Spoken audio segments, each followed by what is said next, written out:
Went out of the river to eat that snake. Now go on, get out of here. Go on. Go on. Get. Go on. Hey. Get out of here.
A little early for you two to be quitting, ain't it, girl? Or is it Christmas?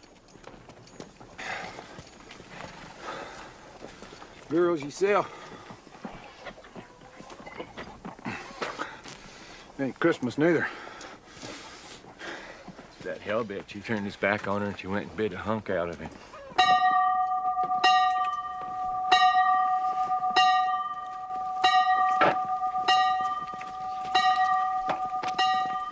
I'm glad you got here before fall, Newt. You've been to mission. It's supper time. Either that or old Bolivar's calling up bandits. We hear you. We hear you. Johnny, we hear you.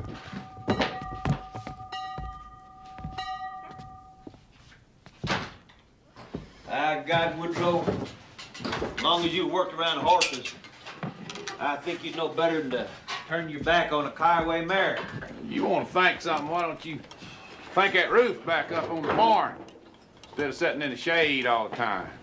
Well, I'm glad I ain't scared to be lazy. I don't recommend you much.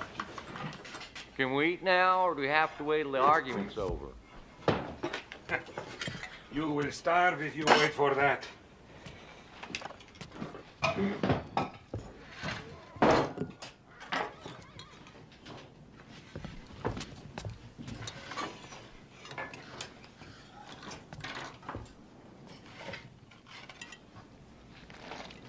Many thanks. You ever get tired of loafing? I reckon you can get a job waiting on tables. Oh, I had a job waiting tables once. It was on a riverboat. I wasn't no older than Newt there, but I had to give it up.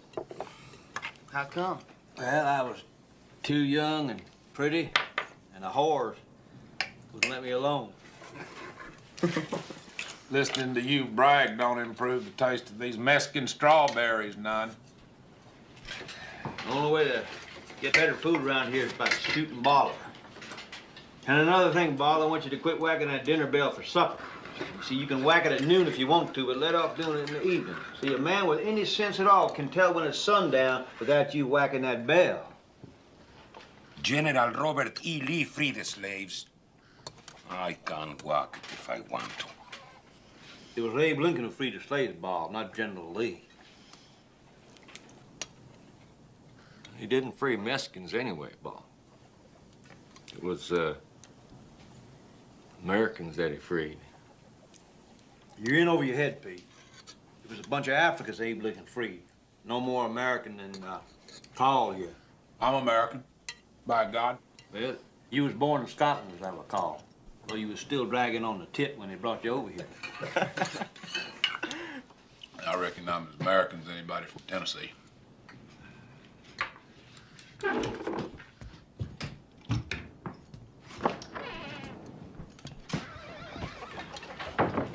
Well, you boys can sleep easy tonight knowing Ranger Captain Woodrow F. Call is out there guarding the river. Keep you safe from Indians and Mexican bandits and... What Indians? There ain't no Indians no more. We cleaned them all out of here. Well, how about Blue Duck? Never got him. No, we never got that half-breed. Blue Duck ain't around here nowhere. His ranges, but farther north. Well, then how come the captain goes to the river every night? Oh, he just misses the wild old days around here when he had somebody to outwit, that's all. I'll walk that bell if I want to.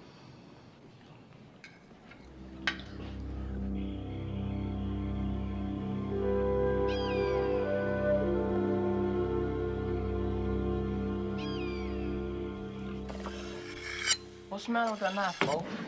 Won't hold an inch? It is like a wife. Every night, you better stroke it. If that's the case, your wife over in Mexico must be getting pretty rusty by now. She don't get sharpened more than what? Twice a year, does she, Ball? She is old, like you. Well, the older the violin, the sweeter the music. You ought to bring her up here to meet me sometime. No, I know you. You try to corrupt her. Well, then how about one of your daughters? Hell, you got, what, 9 of them, ain't you?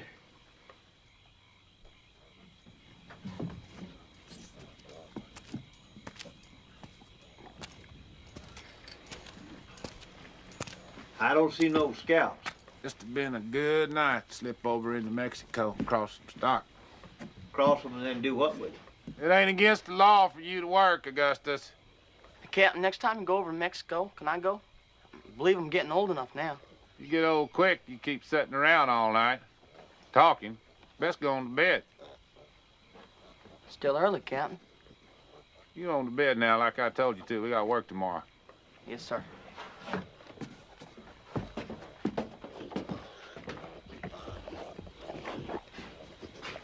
Ought to be so hard on that boy, Woodrow. Hell, let him sit a while.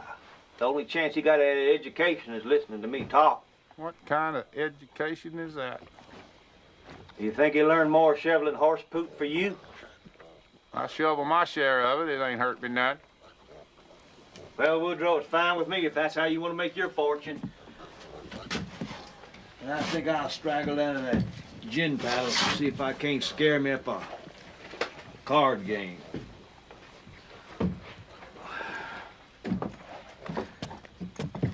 Now, you pigs, you don't wait up for me now.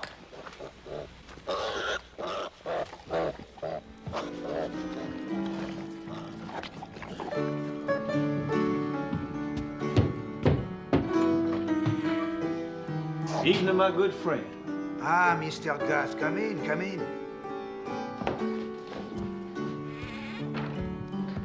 Loan me $2, all right, Gus? Well, why would I loan money to a loafer? You ought to be trailing cattle this time of year, Dave. I'm leaving next week to do just that. Loan me $2, I'll pay you back in the fall, all right? Evening, Laurie. Look fine. Real fine. Listen, you boys, me and Laurie are trying to talk here. Dee, you sound like you got a sour stomach. Now, what you need is a good, satisfying game of cards. Ain't that right, Lippy? Now, wait a minute. I didn't come in here to play no cards. How about you, Wants? Put that rag away, let's play. Hell, the people who come in here wouldn't notice a dead skunk on the table, much less a few crumbs.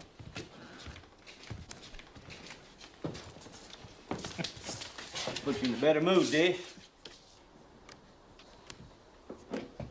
Thank you.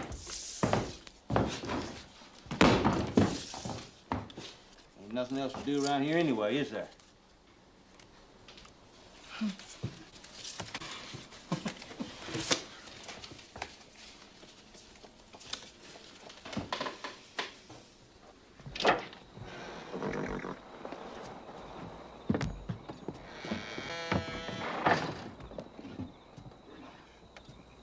Almost sunup.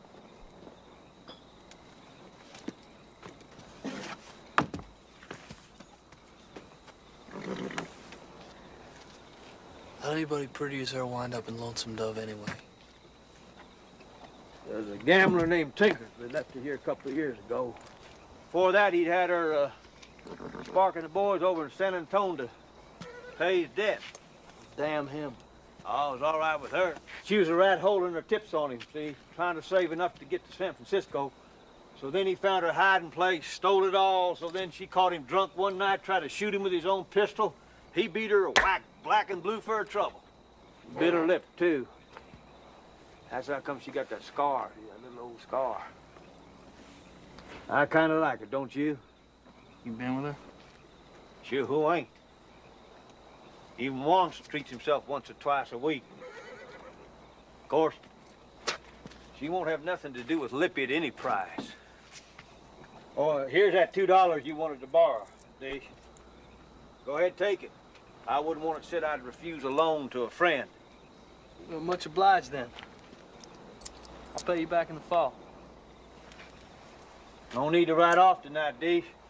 Come on home with me now and throw your blanket on our front porch if you like. Appreciate that. I do. Darn, I think I may have left something on the table in there.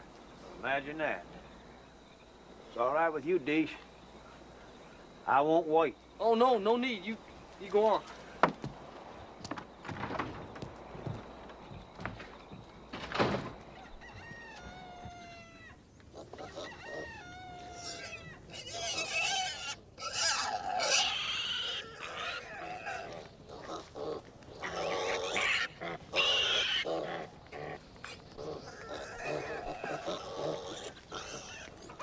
All right, get from here, you pig. I ain't giving you no business, all right? Now go on. Get. Go on.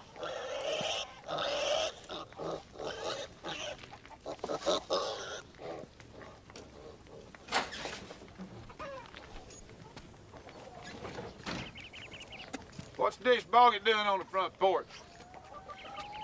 Well, sleeping unless you woke him. How's that horseback? Oh, hell, I've been bit worse by bed bugs down in Saltillo. You ought to let me pour some axle grease on it for you. You tend your biscuits. I expect you've been sitting up all night reading the good book. Well, it's hard to have fun in a place like this, but I do my best. Ah. Biscuits are ready. We come to this place to make money. There wasn't nothing about fun in the deal. What are you talking about? You don't even like money. You like money even less than you like fun. If that's possible. Wake up, Newt. Poke yourself in the eye with your own fork. See what happens when you keep him up all the night long talking. Hurry, Pete. It's gonna take a hacksaw to cut them eggs the way you frying them up. And coffee grounds, ball. I don't care. Hey, P.I., it's bad manners to go relieving yourself in the sound of people trying to eat their breakfast. Now, what was your mama think?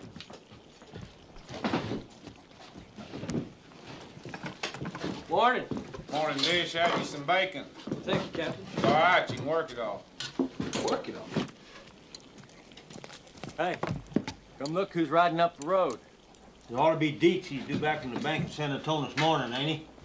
It's Dietz, all right, but he ain't alone.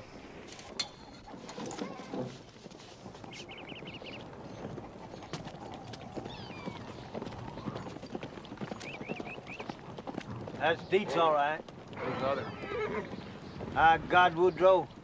That's Jake Spoon. Danged if you ain't right, Lord. How long has it been? 10 years.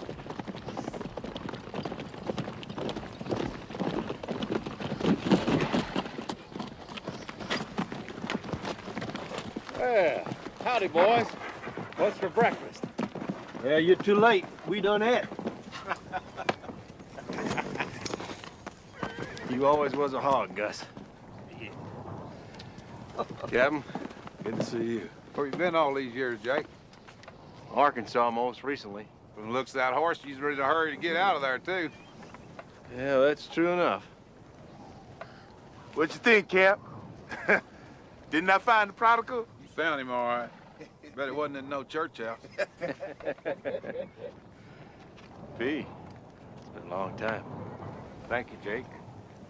This here's Dish Boggett. He just signed on with us. I did? Howdy, this Jake Spoon. Howdy. And who's this? Don't you remember me, Jake? Used to buy me hard candy. Hey, you gave me my first ride of horseback. My God, Well, if it ain't Newt. Little Newt. I grown up, huh? You sure have. He growed up good, Newt. Thank you, Jake. Woodrow makes sure he gets plenty of sleep. Let's give his horse a good feed. I judge it's been a while since he's had one. Yes, sir. Hey, didn't Dietz have that same cap before I left? Well, you know Dietz, he ain't one to quit on a garment just 'cause he got a little age. We can't all be fine dressers like you, Jake. Hey, you best get these two boys work digging that well. Well, now, Captain, I don't... You don't mind doing a little well digging to pay for your breakfast, do you, Dick? I guess so.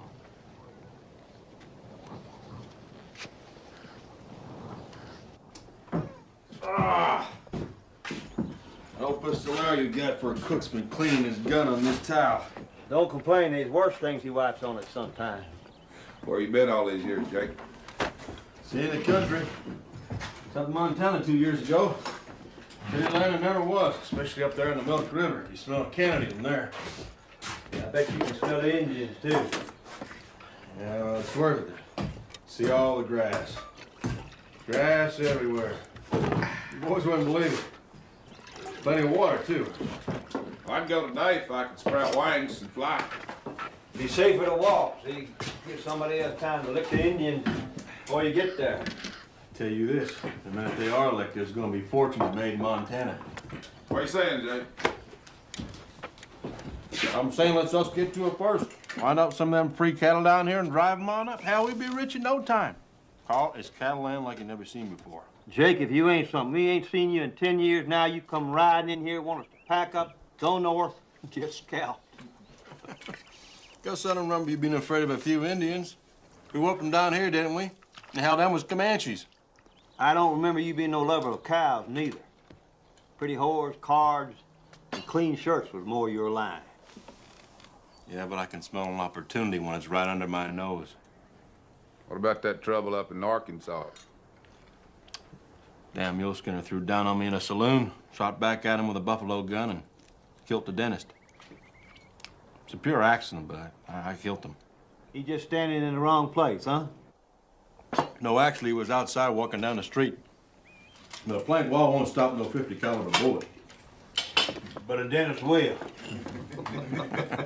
Dropped him dead. It's bad luck all around.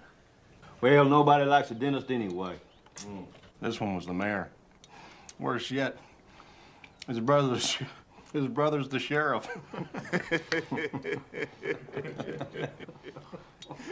Young fellow named July Johnson was out of town at the time. They wouldn't hang you for an accident, not even in Arkansas. See, now they don't take much shine to gamblers. I wasn't going to wait around to give them the option.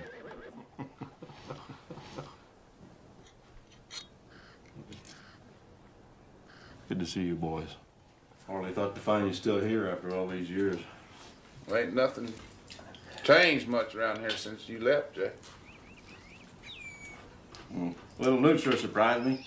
I guess I had in mind he was still just a spud. What about Maggie? Maggie's been dead 9 years, Jake. 9 years. I swear. You've had little Newt all this time.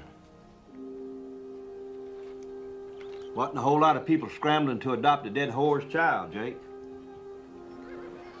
Is that right, Woodrow? Hell, Leach, it ain't a holiday. Listen to me, see if we can't help them boys out there.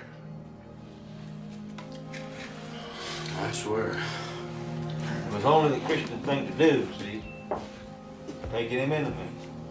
After all, one of you boys is most likely his dad.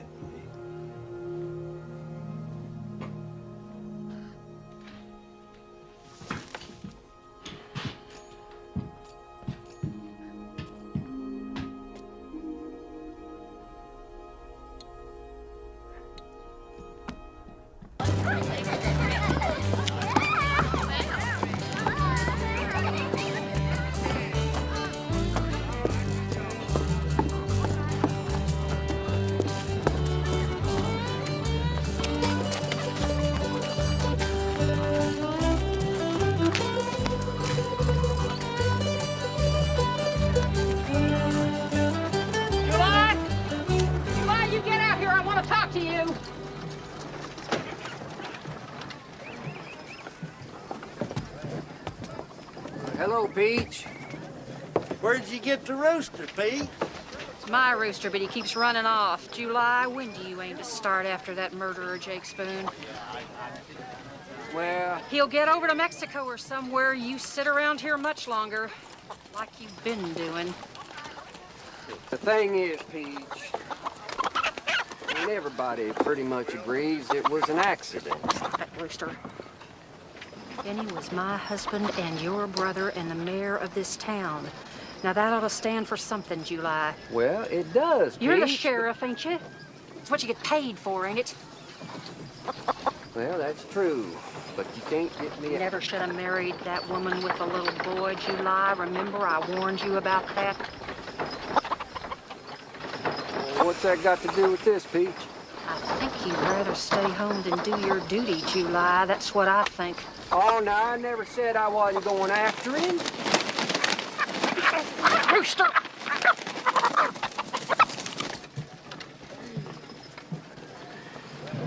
Guess that'll teach him to peck me. Well, July, what about Jake Spoon?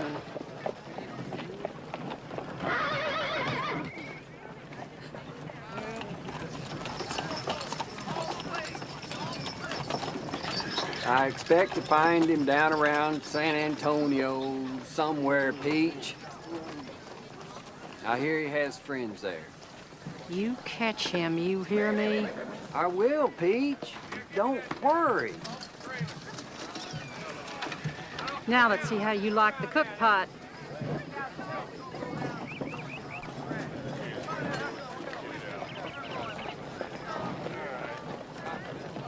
Them friends of Jake Spoon. They're two of the most famous Texas Rangers that ever lived. You know that? I don't suppose you have a sporting woman in this town, do you? Lady so rich, that's all you can think about. I can think about it, rich or poor. Now get from here, you pigs. Go hunt you up another snake or something. Now go on. Get! Now, sit down, Jake. Let's talk.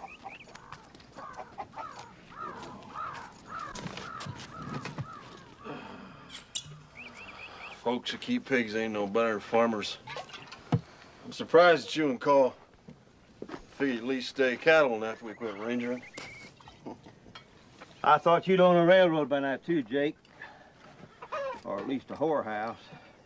I guess life's been a disappointment to us both.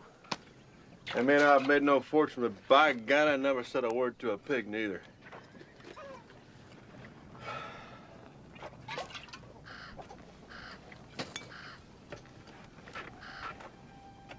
In all your world travels, Jake,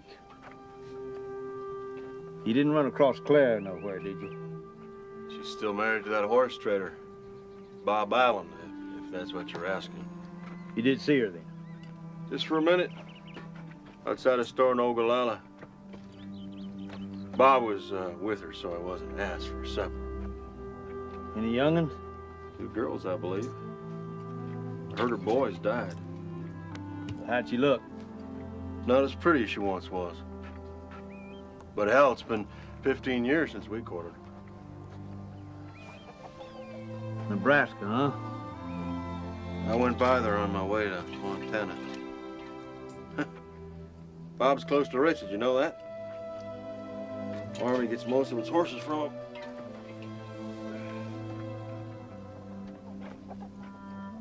First he gets Clara, then he gets rich. I gotta imagine that. And him so dumb he could hardly walk through a door without bumping his head. Don't seem fair, does it?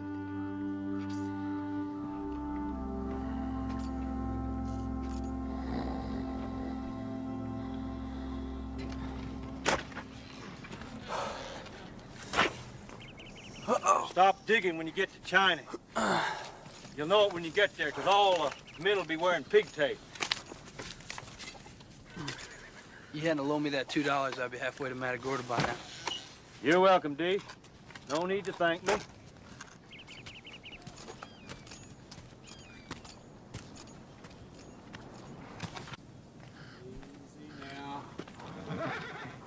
Easy now. Easy there. Want some help? Not from you, I don't.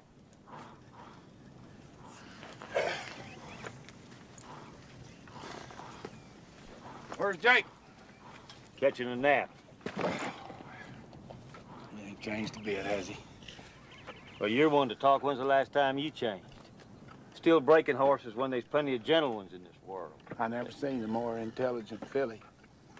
You just look at the way she's watching. Well, she ain't watching you 'cause she loves you. Gus. What? Why not go up to Montana? To Cattleman's Paradise to hear Jake tell it. Well, sounds like a damn wilderness if you ask me. And we're a shade old to start fighting Indians all over again, don't you think? I mean it, Gus. Why not just go north with the herd? I'll tell you what. You ride on up there, clear out the Indians, build a little cabin, get a nice fire going in the fireplace, and me and Jake will gather a herd, and then we'll come on up. I'd like to see the herd that you and Jake could get. Herd of whores, maybe. Well, you ain't no more a cattleman than I am, Carl, and you know it, too. Don't want to do it, Gus. I want to see that country. Boy, bankers and lawyers all get it. Hey, you boys got any water flowing yet? It's flowing out of me. I figure I lost about 2 gallons already. Well, quit work. Catch a little rest. We're going to Mexico tonight.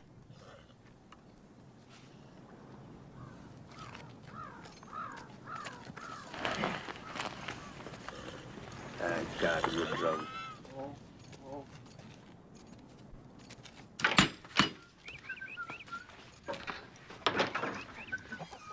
Where you off to, looking so pretty?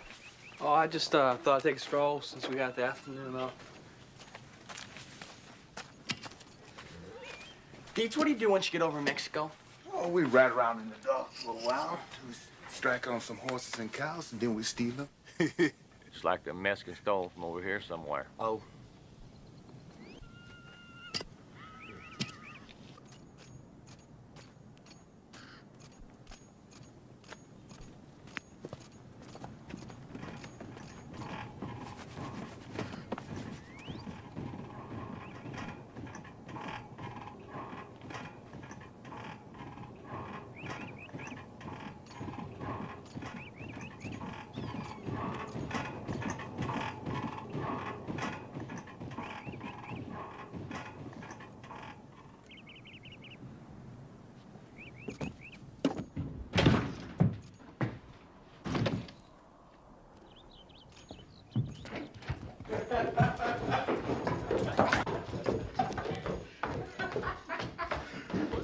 Great. Come on in here, son.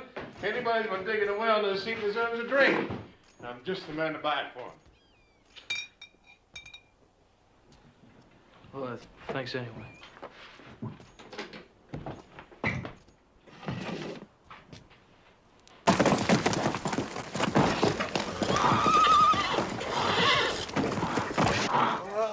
Look at the captain.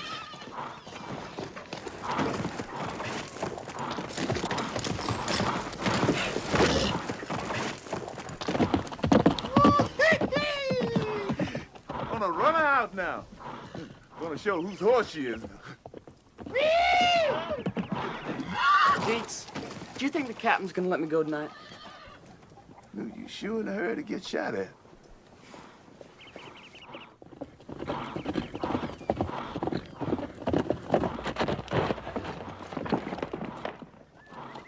Any more horseback? You quit pulling on that jug. I want you sober tonight. Well, speaking of sober, there's somebody who ain't. Leave me alone, Drake. Go away. I'll get back on. I want to see Lord. You're all right. Well, I'll walk off by myself, Jake. Fish! What in the hell happened to you? I wish I could say. Well, why can't you say? I don't believe I can remember. Jake, you put him up to this? Hell no, Captain. I found him outside behind the alley there trying to see how fast he could drain a bottle.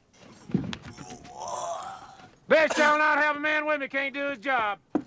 Oh, I can ride, Cap. I can ride. Ain't nothing sitting on a horse. Better not fall off, Deesh, or the Mexicans will get you. You men want supper, you best go get it. We'll leave at sundown. Newt? Yes, sir. You best go saddle your pony, too, I reckon.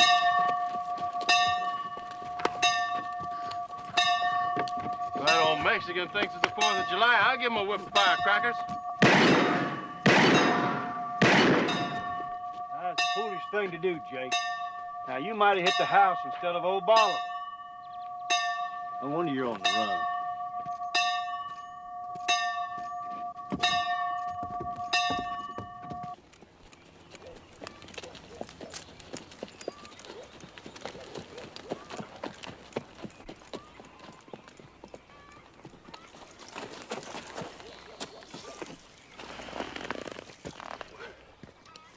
Evening, Joe.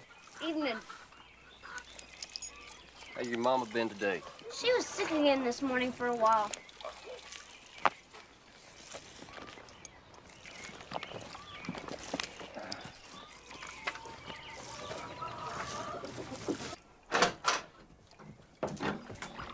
Don't you slosh that milk, Joe. I'm home. Supper's on the table. Joe said you were feeling poorly again this morning. It's living in this town that does it.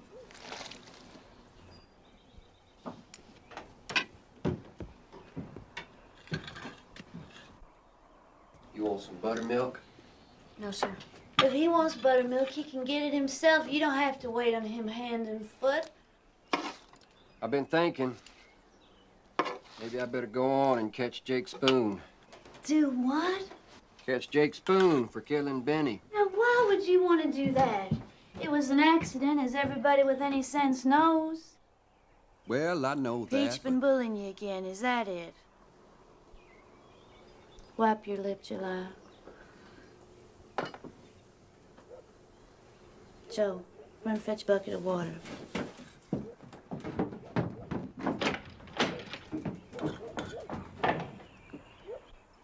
We only been married 5 months. Now you want to ride off to God knows where, and all because of Peach. Well, it's my job, Ellie. That's what I get paid for. If I start now, I expect I'd be back in a month.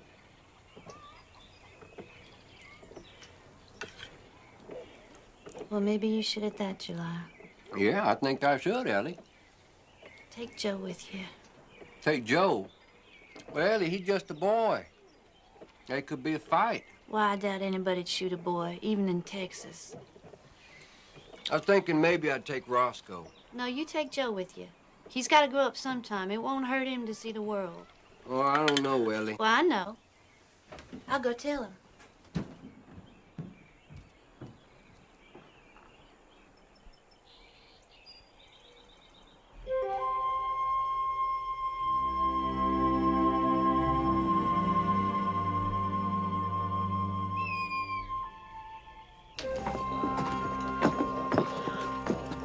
Here. Better to have that. Not needed than it is needed to not have it. You pigs guard the place while we're gone, you hear?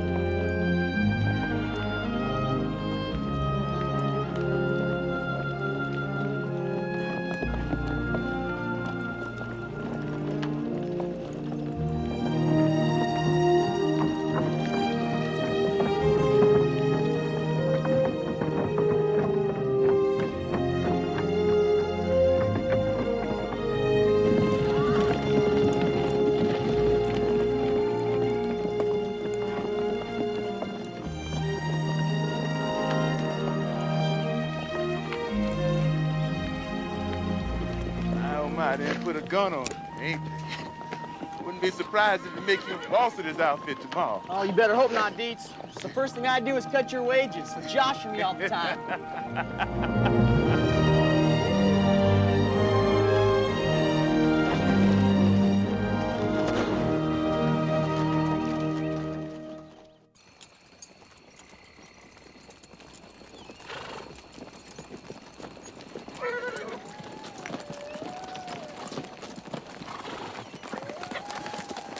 Their camp is just a couple miles over that ridge, Captain. Some people might think it's foolish to try and steal horses from Pedro Flores. Hell, he's only got the best armed 100 vaqueros in northern Mexico. They're spread all around. Most of them can't shoot anyhow. Well, most of this crowd can't either. Look at Dee, she's still about half drunk. Dude ain't ever spilled blood. I swear, Gus. You argue with a possum. Be easy to argue with you, Woodrow.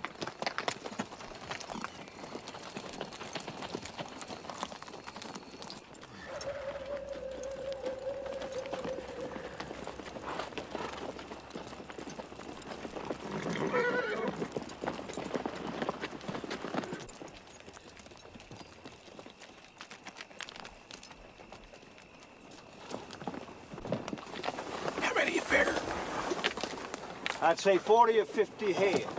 Well, speak up, Gus. Talk a little louder, and them vaqueros probably bring the horse up here to us. Of course, they'll be riding them and shooting their pistols off at us. We'll split up. Get ready to jump some gullies, boys.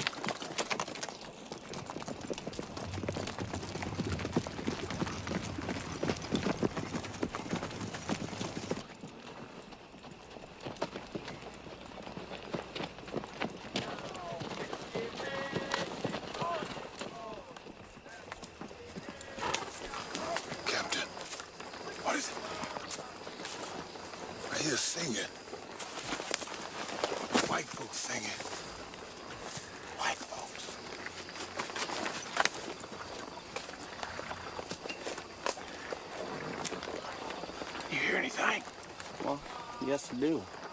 I hear something, but it sounds like a bird. Bird? Hell, these wouldn't stop no bird. No, sir, I guess he wouldn't.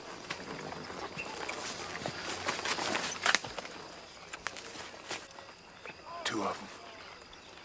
They got a donkey and a mule. Now, that don't make no sense at all.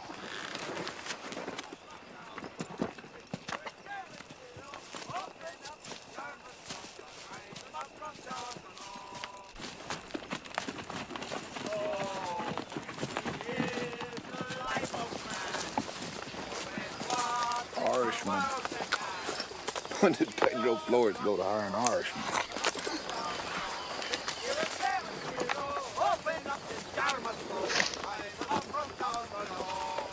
Oh, whiskey made me pawn me clothes, and whiskey gave me a broken nose. Whiskey, oh, Johnny, oh, rise up from down below. Whiskey, whiskey, whiskey, oh, open up this jar must go, John, rise up from down below. I say with the donkey, Alan. What else are you gonna do with a donkey? Teach it to sit on its arse and eat sugar cubes, that's what else. You men just hold steady there. Murderers, Alan! Murderers! Yeah.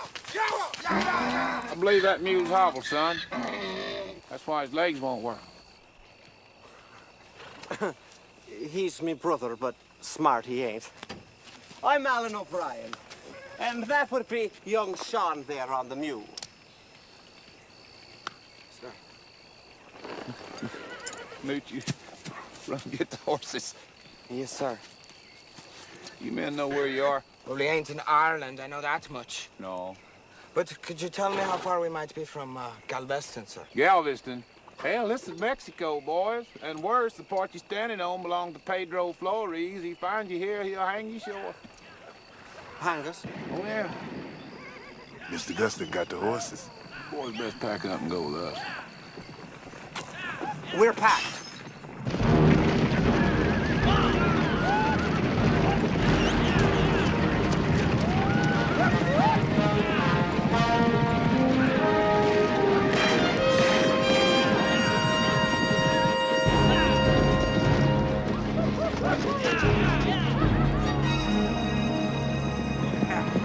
We're being chased? I don't doubt it. Jake shooting off his pistol like a darn fool. Head for home.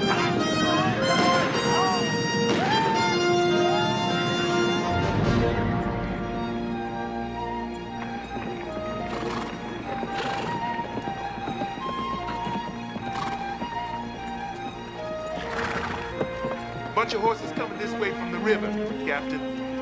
Big bunch. Pedro Flores and his boys? Yes, sir. I believe so. No wonder we ain't been chased.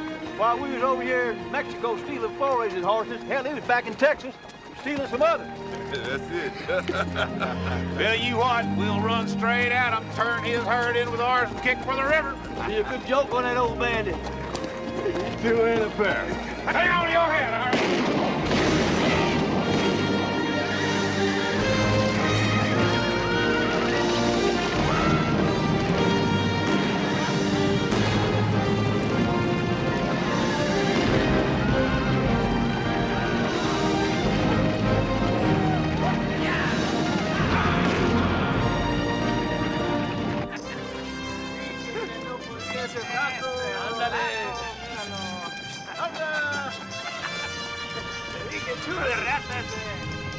¡Anda, caballo!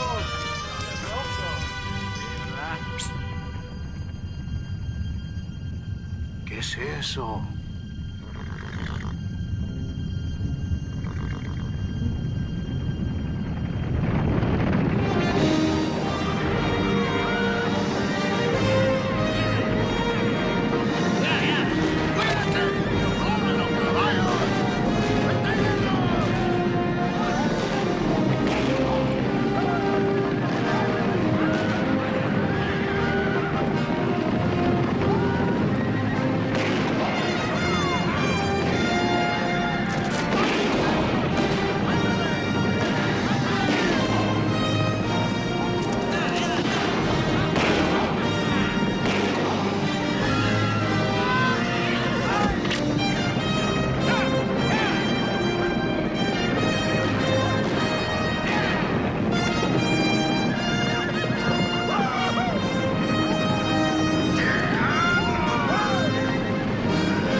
Not bad for a night's work. More than 100 horses and 2 lost irons. All we need now is cattle. A few more cowboys help drive them north. Ain't been here but a day, and already you boys make a damn horse thief out of me. Well, that's a step up for you, ain't it, Jake?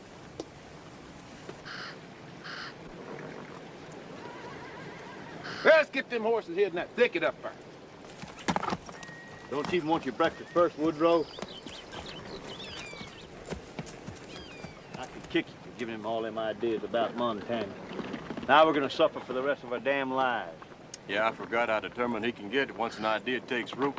Listen, how about loan me a couple dollars, all right? It's a little early in the day to go wiggling your bean, ain't it, Jake? For whiskey in a tub. That girl wouldn't take money from a gentleman like me. That's because you don't really know you yet.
I told Roscoe to give you a hand if you need help with anything. I can do my own shoring. This ain't exactly a cotton plantation we're running here.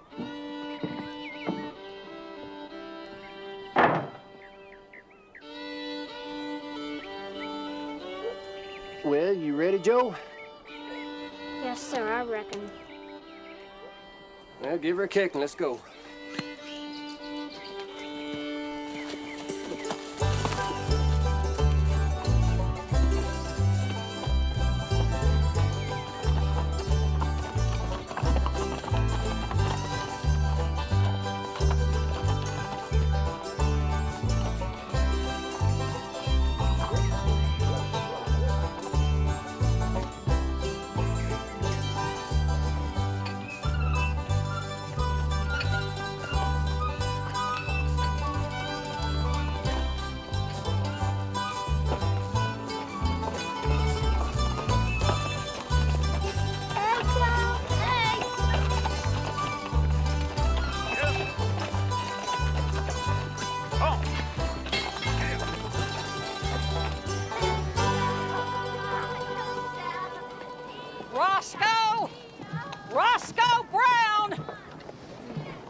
Pete. Hello, Charlie. I thought July told you to look after Elmira. Well, she said she don't want no looking after. We just got back from the cabin and she's gone. Did you know that? Gone? Gone where? Maybe on that whiskey boat that left the other day. You mean she left town? Well, why would Elmira do a thing like that? Well, who knows a woman like her? Maybe got her another man somewhere. But she's July's wife. And she's gonna have a baby, too. A baby? July never said nothing about no baby. I doubt she ever told him, but I know she is. I seen her with the morning sickness. God. On a whiskey boat? July ain't got the sense God gave a turkey or he never would have married that woman in the first place. You best go find him and tell him his wife's run away. Well, July's gone to Texas, Peach. He left 6 days ago. Well, surely you can find Texas, Roscoe. I can find Texas, but how do I find July? Now listen, Roscoe. She ain't hardly worth it, but July dotes on that woman. He's gonna want to find her before she gets up there somewhere and gets scalped by the Indians. Now you see to it, you hear? Or you'll be the one gets blamed. All right, Peach. I don't know nothing else to do. Come on, Charlie. Don't stand in the sun like you ain't got no sense. Here, give me a pull on that.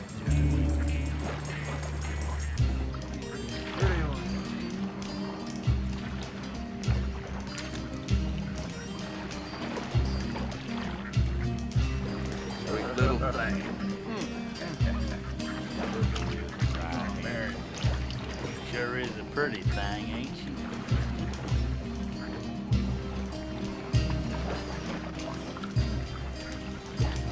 That over here. Oh, be mine. Look at it.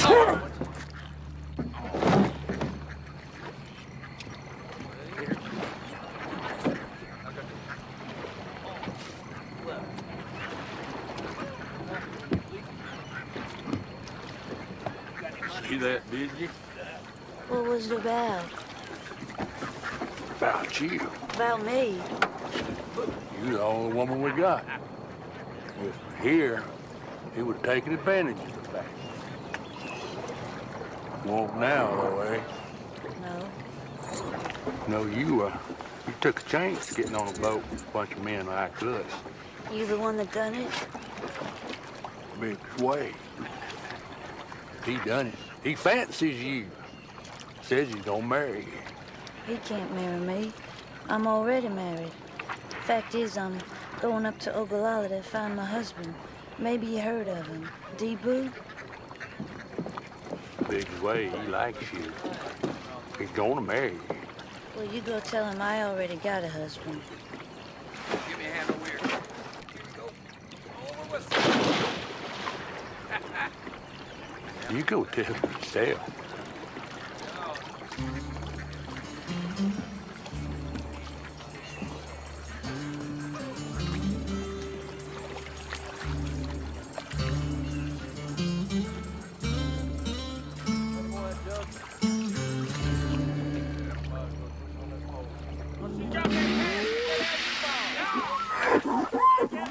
Have another one, boys. What's that? Cut that one over there. Get it back over in there.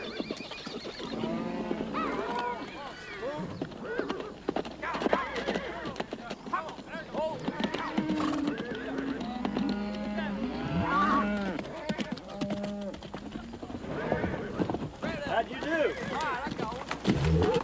About 50 head of steers. No trouble with Flores. He's dead. Dead? Got one of his vaqueros, that old Pedro. Died about a week ago. What'd he do, choke on a pepper? Just died. That's all. I didn't know you liked that old bandit so much. I didn't say I liked him. I expected him to die. I guess. Well, he was a rough old cob, I'll say that for him. Fun's all over down here for sure now, ain't it? Fun? What would you know about fun, Woodrow? You never had no fun in your whole darn life. Fun is my department. And now that you're back, I think I'll ride into town and see if I can't scare me up a little bit of it. We got enough to do right here without you riding off to town. I'm just trying to keep everything in balance, Woodrow. You do more work than you got to, so it's my obligation to do less.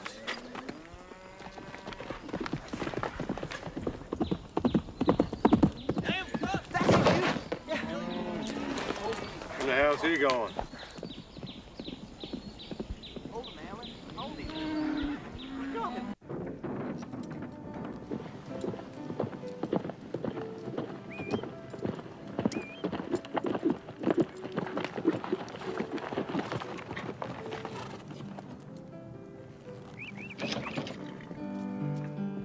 Well, hello there, Jasper. I ain't seen you in a while. Is that girl in there gone and got married or what? Every time I jingle my money, she'd give me a look like she's ready to carve my liver. Never was but one thing worth doing in this town anyway. Now a man can't even do that. I hear you and Carl are raising a herd. Well, you're about half right. Carl is. You still taking on hands? Well, I imagine you find a place for you, Jasper. You don't look like you eat too much. He's with a herd about 5 miles yonder ways.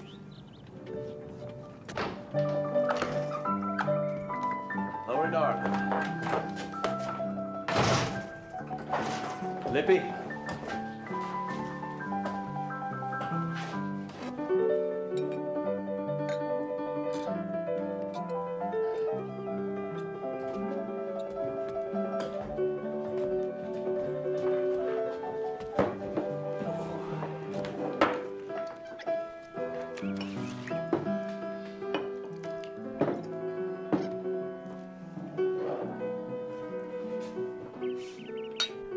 You and me.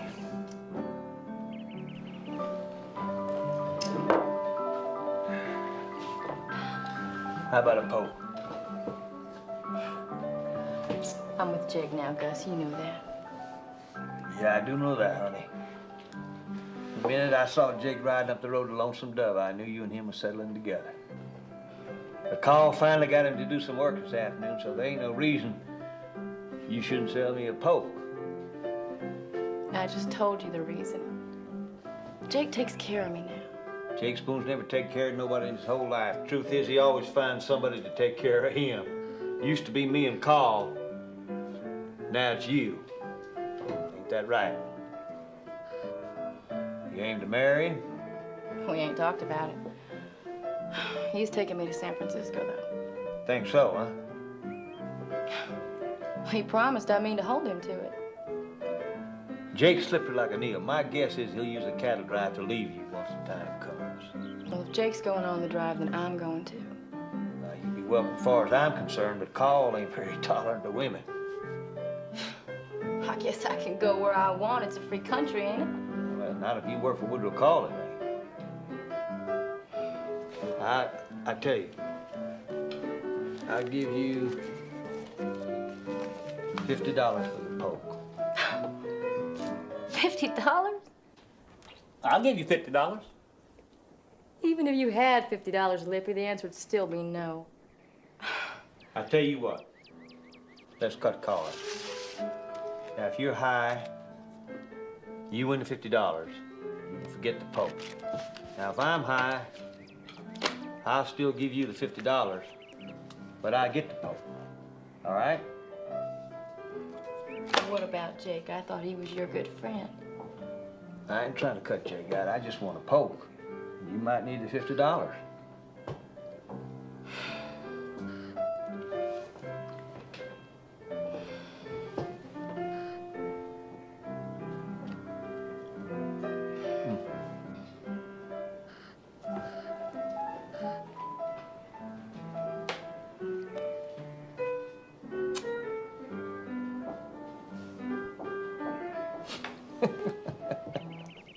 You cheated, didn't you? Well, I wouldn't say I did, I wouldn't say I didn't, but I will say this. A man who wouldn't cheat for a poke don't want one bad enough. Come on, darling.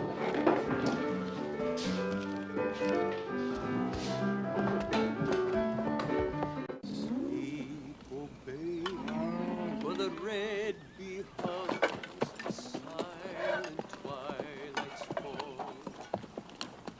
Evil from the gray rock comes to wrap the world in thrall.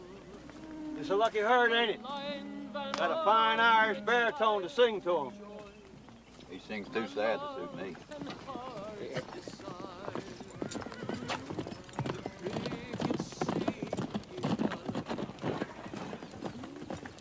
Well, hello there, Jake. Wait till I eat the stew. I'll help you down from your horse. I ain't getting down. Hand me up a plate. I'll eat on my way to town. Jake, you sound plumb grumpy. I guess one day's honest work don't agree with you. Or is it just any work at all? Oh. You're one to talk. Where you been all afternoon? I was playing a hand with Lori. Poor girl thinks you're taking her to San Francisco. I don't see where that's any business of yours. I guess you'll go where I say go, or get left behind, one. Yeah. Why don't you bring her on a drive? On a drive? Yeah. Be a safer way to travel than you two just striking out on your own, especially through Indian country. Call never allow no woman in camp, and you know it. Call ain't God. Or you Woodrow. What? I was just telling Jake here you ain't God. You ain't, are you? Couple more good drinks through Mexico, we'll be able to start up the trail on Monday. How does that suit you, Jake? No need to suit me, Call. I don't know that I feel like bumping around these cows no more anyway. Does that mean you ain't going on the drive with us? Jake's got his own fancies to cultivate. It don't mean a thing to him that he's caused all this. I don't see that I caused anything. Well, who was it said Montana is a cowman's paradise? Well, it is. You know the country, Jake. We're counting on you to be along to help choose the way. Well, I ain't decided for sure yet. Well, that's fine, Jake. You let us know when you do. Yeah, I will.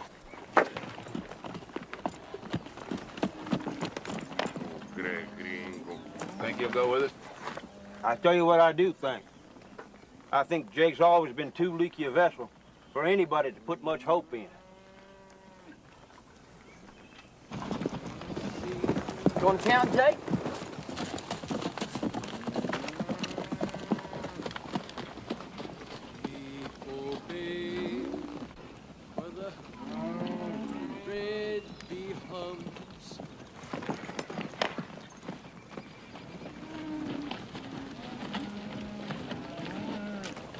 What's wrong, Sean? I miss my mother. You back in Ireland? Well, don't worry. I'm sure you'll see her again someday. No, she died before me and my brother left home. Otherwise, I'd still be there. Mine died too, you know. You miss her? Like I've been missing mine? Sometimes. Oh, yeah. Yeah, I do miss her. What about your pa? I don't know nothing about him. Me pa was a drunkard. He fell down a well and drowned it. He only came home when he had a mind to beat me and Alan anyway. At least you knew who he was. Ah, it's me ma I miss.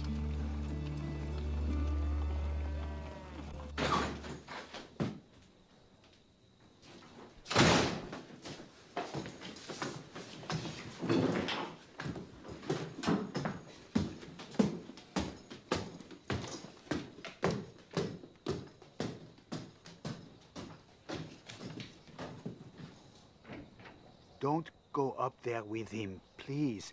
Don't. I have to.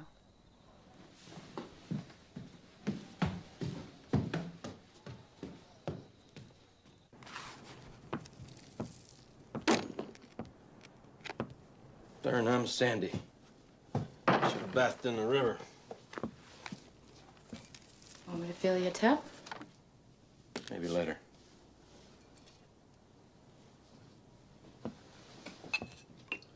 What was all Gus up to all afternoon?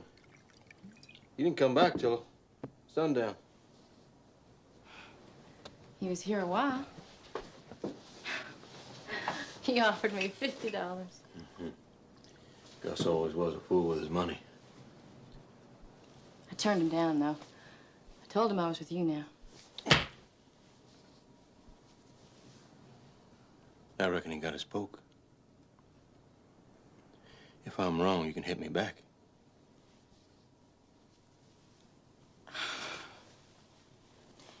We cut cards for it. And I can't prove it, but I know he cheated.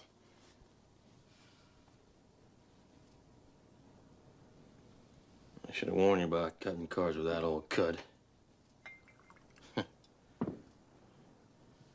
been anybody but him. I'd have shot you.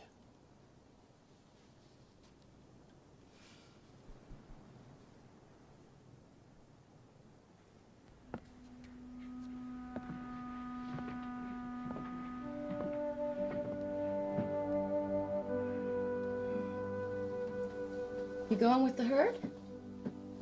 Ain't decided. They don't leave till Monday. Well, you ain't planning on leaving me here. If you do go, are you? Jake? Well, them cowboys in love with you? Hell, I'd have to kill half of them before we got to the Red River if I was to take you along. They won't bother me. Gus is the only one with enough guts to even try it. Yeah. He'd want to cut the cards twice a day. I'm going with you, Jake. Whether you go on the drive or not. I'm going with you when you leave. Well, maybe we'll go up to San Antonio and gamble a spell. We can do that. I've already been to San Antonio. I don't want to go back. Ain't you the hard one to please? No, I ain't. I just want to go to San Francisco. Like you promised me. Well, that'd please me just fine.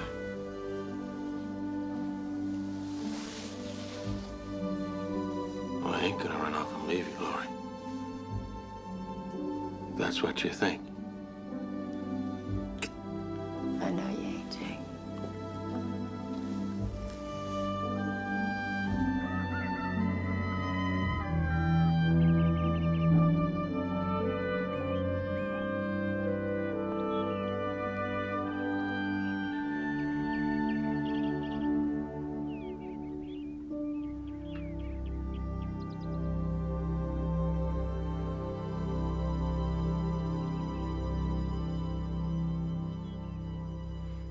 Morning. Morning. They're up awful early. Jake, let's leave today. Today?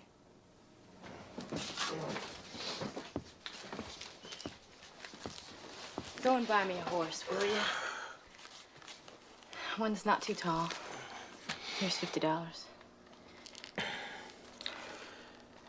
This Gus's money? It was.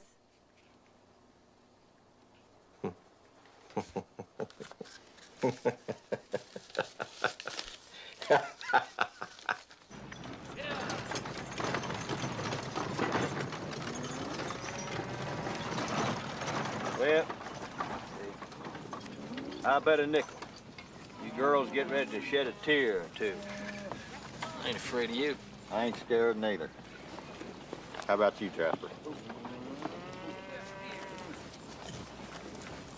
Speak up, Jasper. You gonna play cards or just sit there looking ugly? What's he gonna do with that thing? That's supper. Ball will make a good stew with that. I ain't no rattlesnake. Well, I guess these don't want no snake supper neither. Hey, it's Jake. And Mrs. Lorena.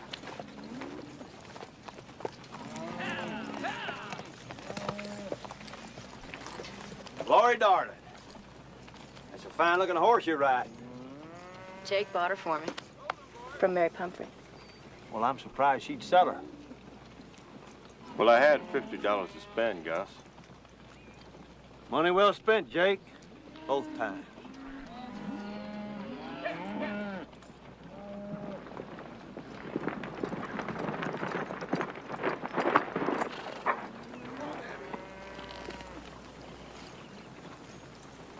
Howdy, Carl.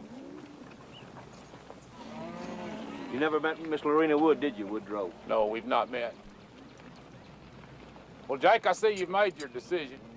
Yes, we've decided to try our luck in San Francisco. I believe we'll enjoy the cool weather. It's a hard trip. Oh, Jake ain't one to be put off a hardship, Woodrow. You know that. We hope to ease along with you boys as far as Denver, if you don't mind. Free country, Jake. Do as you please. Guess we'll find a ridge to camp on. Somewhere upwind from these stinking beasts of yours. See you boys on the trail somewheres. Laurie?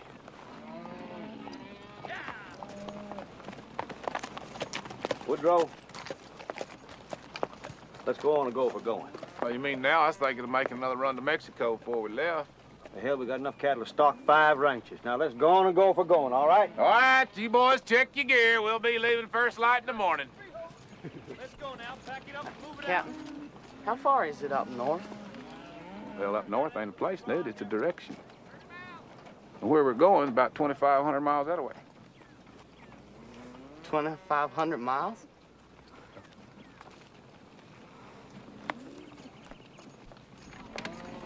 Now, where are you off to?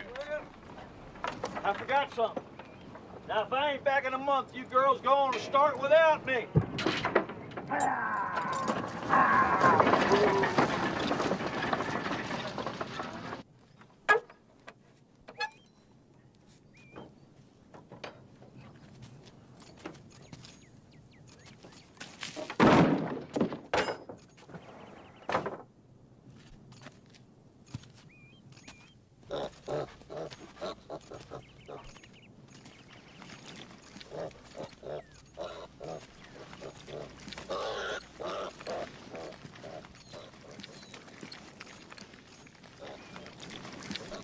Pigs take care of the place.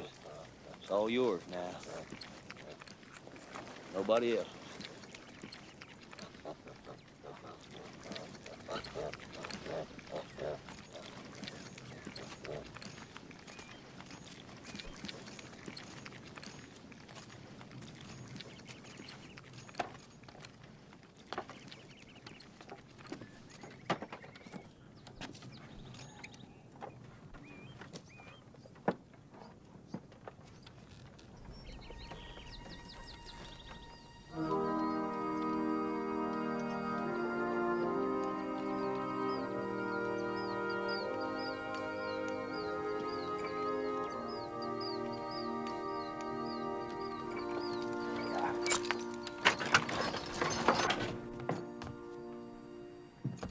I see the morning rush ain't started yet. It will never start again. Not ever again.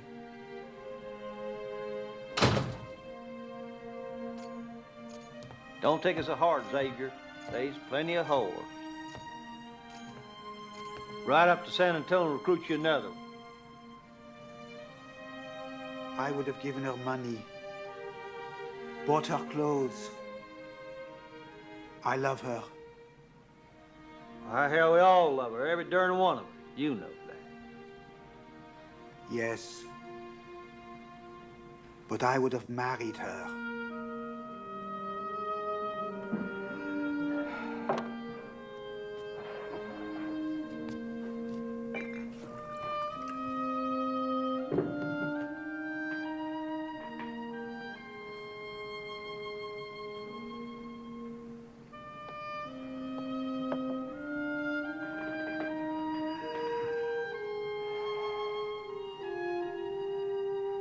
If it helps any, it's my opinion she made a poor bargain. Going with Jake Spoon. Thank you.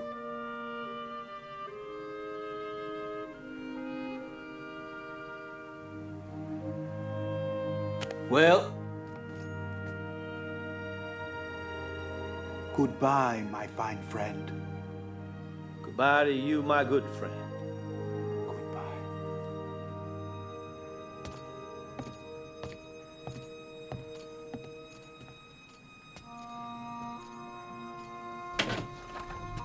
What are you doing in my wagon?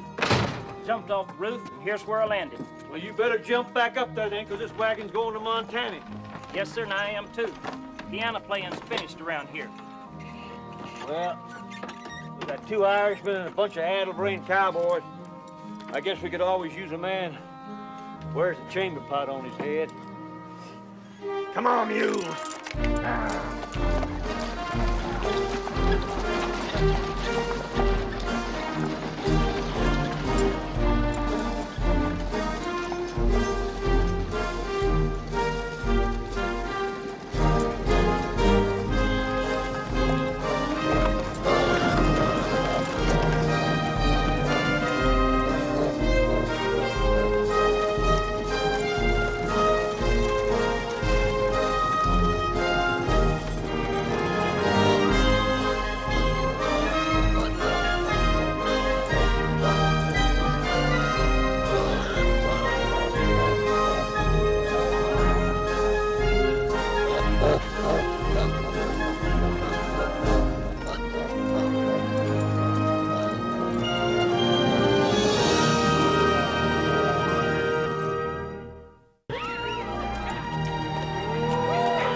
Funny, ain't it?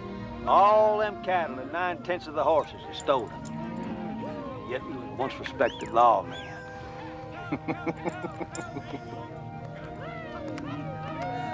How many head do you think we starting out with?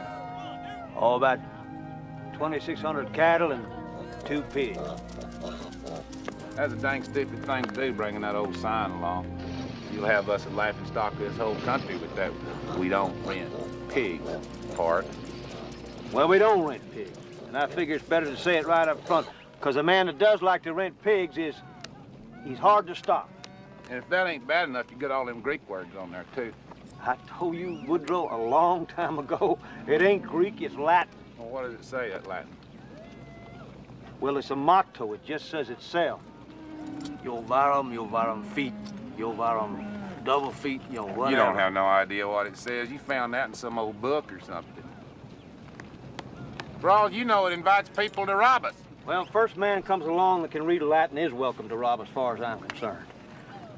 I'd like the chance to shoot at an educated man once in my life.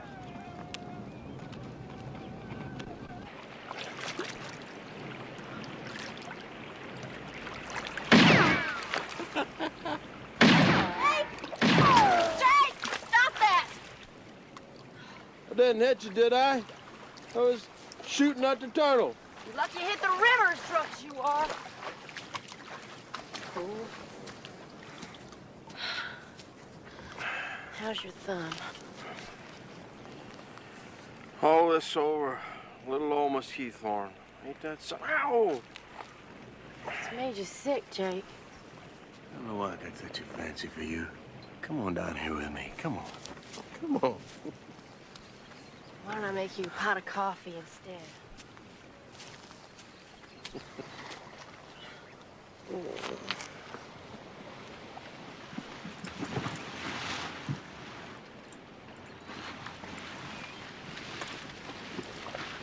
I'll do, miss.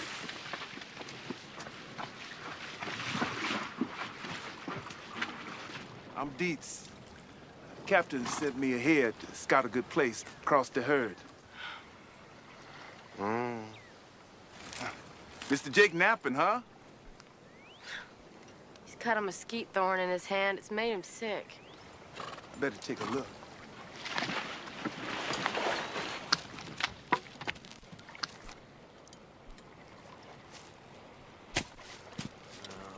mesquite thorns.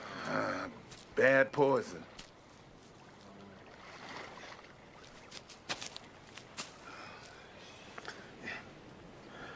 Deets? Where'd you come from, Deets? We're all right now, Lori. Deets will see us through. Full of fever. I'm gonna dig this stick out of you.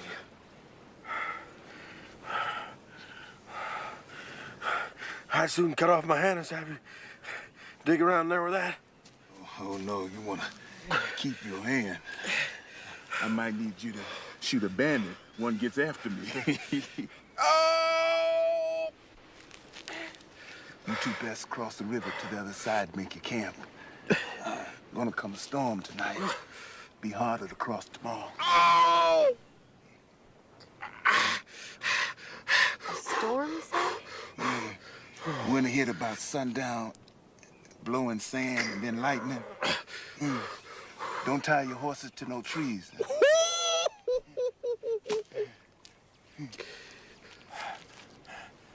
Jake's gonna want to rest up here a while. He can rest on the other side. I help you cross. Get it! Dirt little Thorn. Now you can be shuffling them cards again. Huh? Oh.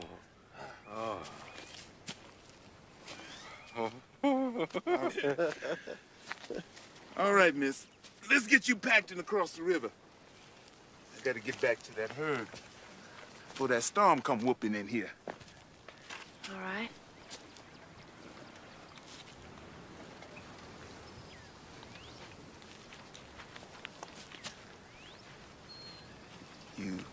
You sorry you're on this trip, miss? It's gonna be a lot harder than I thought. I can already see that. Well, I believe you're up to it, ain't you? I'm gonna have to be if I want to make it to San Francisco.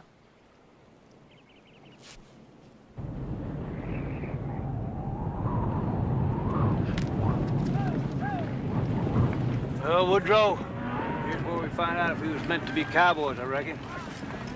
Good.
Maybe he's stuck too!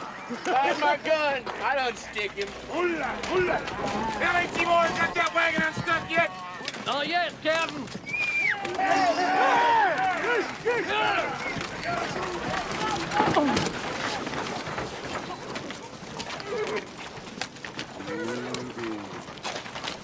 Lose anybody? Everybody's fine. I ain't seen Mr. Gus nowhere. Well, I seen him ride off yonder way. Right after the sun come up this morning. He probably went off someplace to hunt for his jug. How about the cattle? I figure we lost 20, maybe 25. Could have been a lot worse.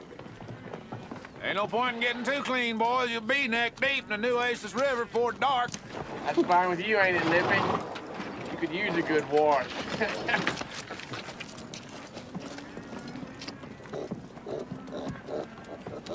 How many rivers would there be between here and where we're going? Oh, I don't know. There's a bunch, I bet, though. Yeah, I'd be wishing we'd go around them. Yeah, that'd suit me all right, too.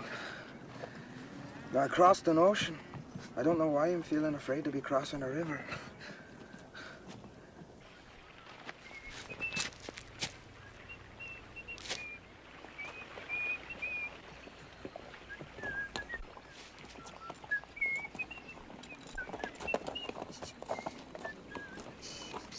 Gus! Found your horse. She got away last night in the storm. So I see. Here you go, darling. Ooh. I don't see young Jake around nowhere. He rode off a minute ago. Tracked my horse. Track your horse? Well, he couldn't track an elephant if he's on to its tail, see? So, I best call him back before he gets lost himself.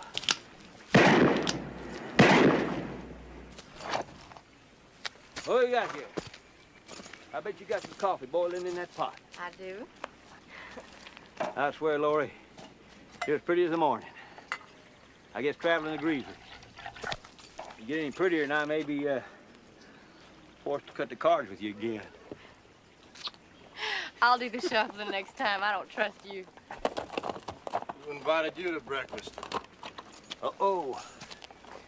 Jake, you never was grateful for nothing. Here I return a $50 horse you couldn't have found in a week, and all you can do is gripe about my company. There's such thing as too much of your company, Gus. Jake. I swear, Jake, are you jealous? Why wouldn't I be when you try to poke every woman I ever even looked at? Well, Jake, as much as I'd like to stay and discuss all the love you've lost to me, I'd best be getting on back to the herd. Thanks for the coffee, Lori.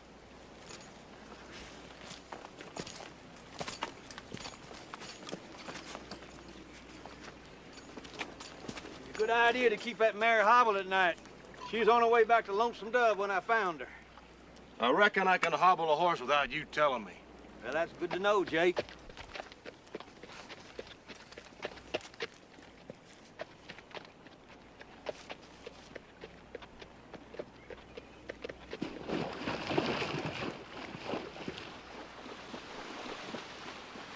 Pack up, we're going to San Antonio for a while. San Antonio? Good gambling town. Won't hurt us to stop for a week. We'll catch up with the herd later. Jake, I already told you I ain't going to San Antonio. I already been there. Don't fuck me! I guess you'll go where I say go. Not to San Antonio, I ain't. Turn it!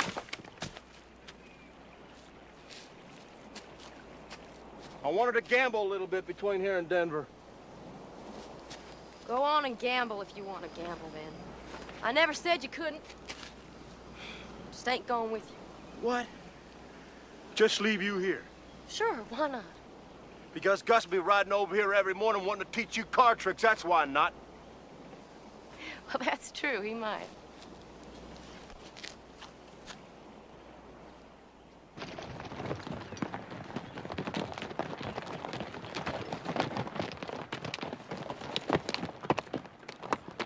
What was Jake up to?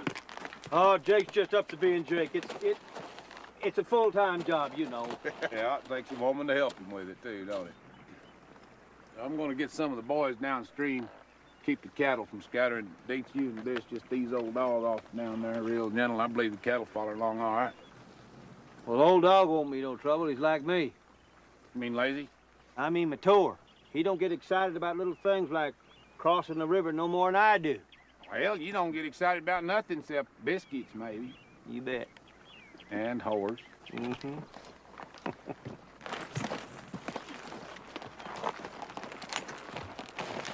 He's over at the camp, huh?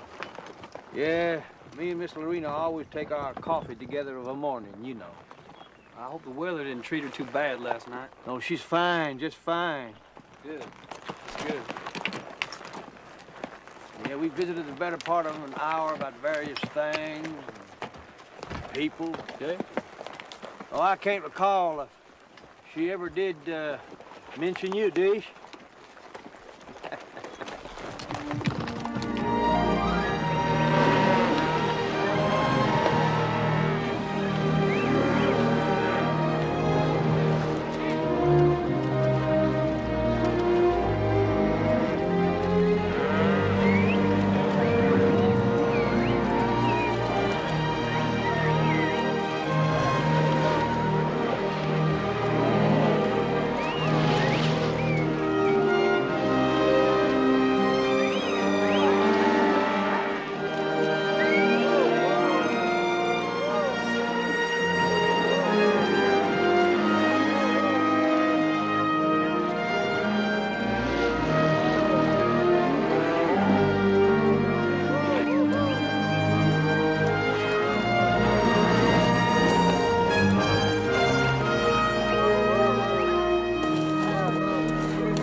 Look at them pigs swim.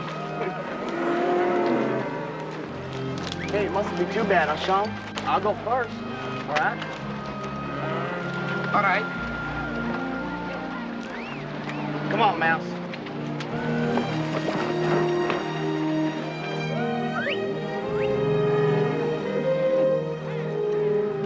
That boy, Mouse. That boy. Yeah.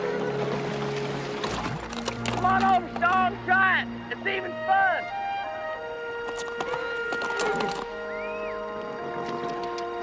Come on, bye.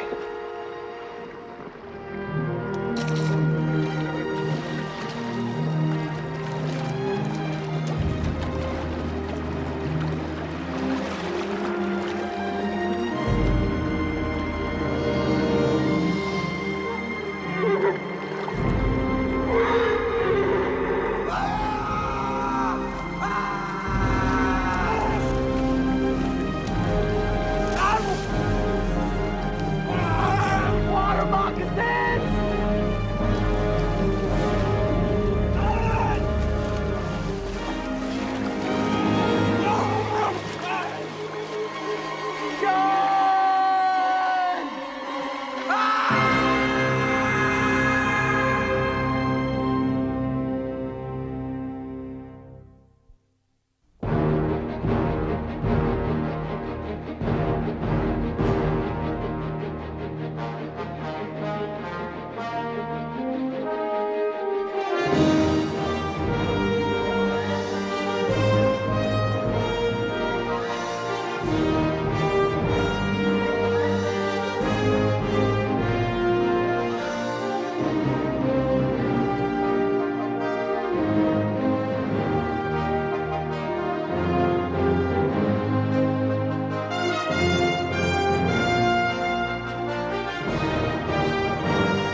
Are my uncles because they were all cattlemen, and they all, the older uncles came along almost in time to participate in the trail drives.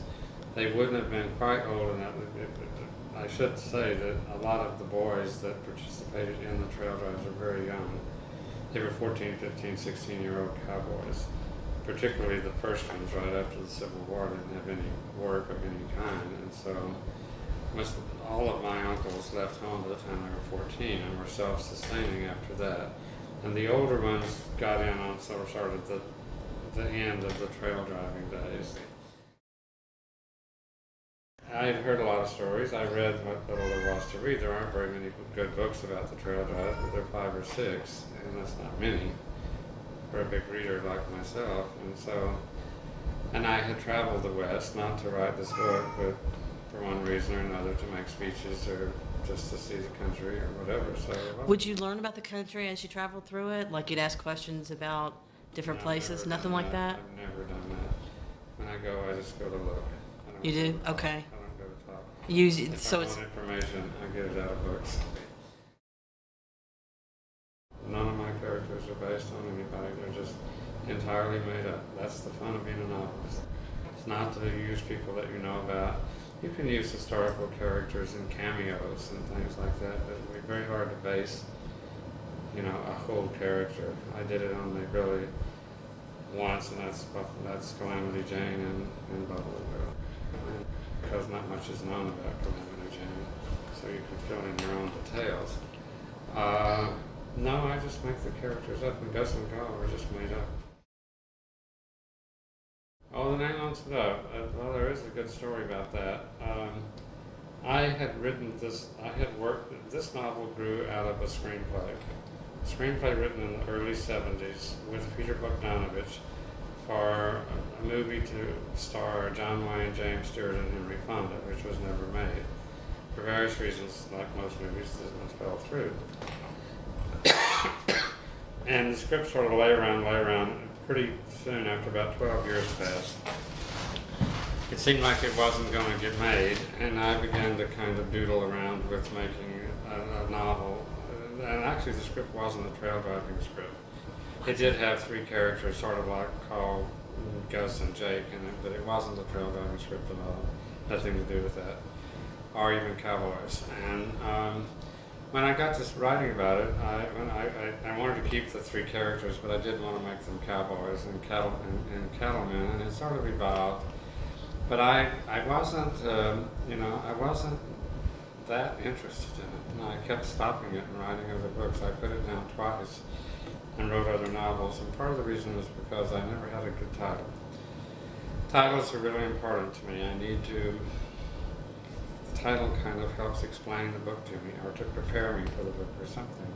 So I was coming back from a restaurant over north of Fort Worth one day, and I saw this old church bus sitting over by the side of the road. It said Lonesome Dove Baptist Church, and I immediately realized that was my title. Now, the real Lonesome Dove was only a church and a cemetery. And as you go back to the Dallas airport, you cross Dove Road just before you get to the airport. The real church and the cemetery is just north of the Dallas airport, just north of that little town, just north of. Do they know that you named? Oh yeah. Okay. That's why they call it Dove Acres and Dove Estates and stuff like that. But that's grown up fairly recently, But that is I never have been there. I know where it is roughly, but I've never been there. And anyway, of course, I moved it 600 miles south on the border. But of course, to me, it's more metaphorical than that. It's the character of Newt that's really the Lonesome Dove and Lonesome Dove. He's the one that's lonesome because he's not acknowledged by his father. Then I thought, well, at least I've got a title. I went back and wrote the rest of the book. I had written as much as 400 pages 2 or 3 times. And kind of just lost interest. A long novel, the problem of long novels always is sustaining your own interest in them. Because you can always lose it. You write 1,000 pages about some people. Suppose you get interrupted as a baby, or you have to go take care of a sick friend or something. You may have satisfied yourself without actually finishing the story, it's hard to get back to. But I went home and finished the book in a couple of months. And I don't know that I would have if I hadn't seen that bus. I might have just abandoned it. I think that's a novelistic pleasure to sort of visit and revisit characters at different stages of their lives. And I've done 2 tetralogies, the Lonesome Dove tetralogy and the Terms of Endearment tetralogy. Right. And I've done a trilogy, The Last Picture Show, Texasville, Dwayne's Depressed. I do like that. I like coming back and catching characters 20 years later in their life, something like that. The only way I worked on The Streets of Laredo and Dead Man's Walk, that was because the deals were set and I could go from the last page of the novel right to the first page of the screenplay. So that I didn't lose my sense of connection with the story. The case of Lonesome Dove was made several years after I finished the novel. I wouldn't have been able to write the screenplay. I had no interest in it by then at all. I was moving on. Generally, I start off with I start toward an ending. I will almost always imagine an ending, and I might let it perk for a couple of years, and it will get pretty specific. And it doesn't give me the story; it just gives me where the story ends. And then the process of writing the book is the process of discovering how these people ended up this way, and it's full of surprises. You never know. For yourself as well? You get lots of bonuses. Yeah, you don't have all the characters in mind or what they're going to do. Once you've written a while, you develop a sense that you're just really kind of, like Faulkner said, listening to your characters and writing it down. So that's how I feel. That's how it feels. You feel that they've taken over and you're sort of typing away, recording. You're trying to visualize how they behave. I helped my father on the ranch until I finished college. I was still pretty involved with the ranch. I mean, I worked on it until I went to college, and then I worked on it in the summer until I was 22 or 23, and then I kind of left the area. I grew up within a sort of a mob of animals. See, I grew up in the Depression, and people in rural areas were pretty self-sustaining. Sure. So we had cattle and pigs, but we also had chickens and guineas and turkeys and peacocks, and there was a lot of critters around, pigs, and, so I never liked them. I really didn't. I thought of them as my enemies. It's actually a fictional archetype that is really the oldest fictional archetype. It's Sancho Panza Don Quixote. It's the practical man, thinks in practical terms, and the visionary whose head is in the clouds. And that's a great combination to build a novel on. I've said this in this essay book that I have coming out this fall called Walter Benjamin at the Dairy Queen. That if you seek origins for Gus and Carl, it really isn't in my family or any rancher or cavalry that I ever knew. It's the Don and Sancho. It's an impersonal archetype. The mad Don and the practical man who's his friend and companion. So that if you think of the novel as being some form that asks the question, what's real, having one person who's a little crazy and sort of mystical and poetic, and one person who thinks what's real is just the bread you eat and the work you do. Right. You have something that you can play off of, very complicated. Gus would be the Don Quixote, and Carl would be Sancho. And in the long run, they don't quite ever reverse. In Don Quixote, they do reverse. They do reverse. They do reverse. In my book, they don't quite ever get to the point of reversing, but they kind of are tending in that direction when Gus dies. Writing is an exploration and a process of discovery. Fiction writing, you set these people in motion, and you don't know what they're going to do. I mean, you try not to force.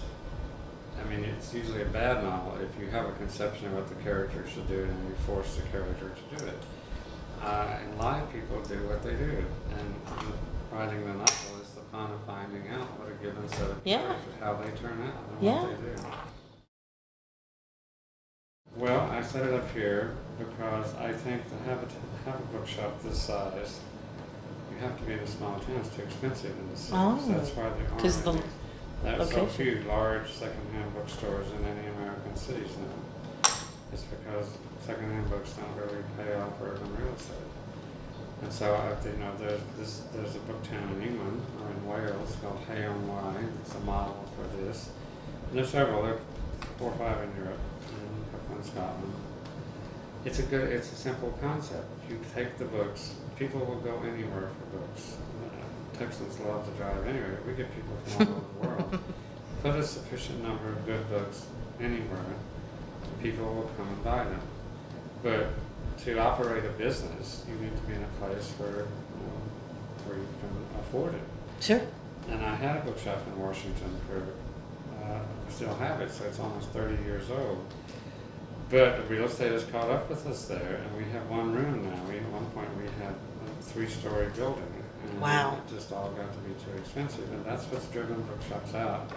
Second-hand bookshops out of all the major cities is the expense of urban real estate and urban costs.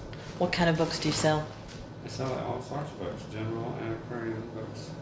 We have about 300,000 now, probably. I can find really old books if something really rare. Well, the really rare books would tend to be in Washington.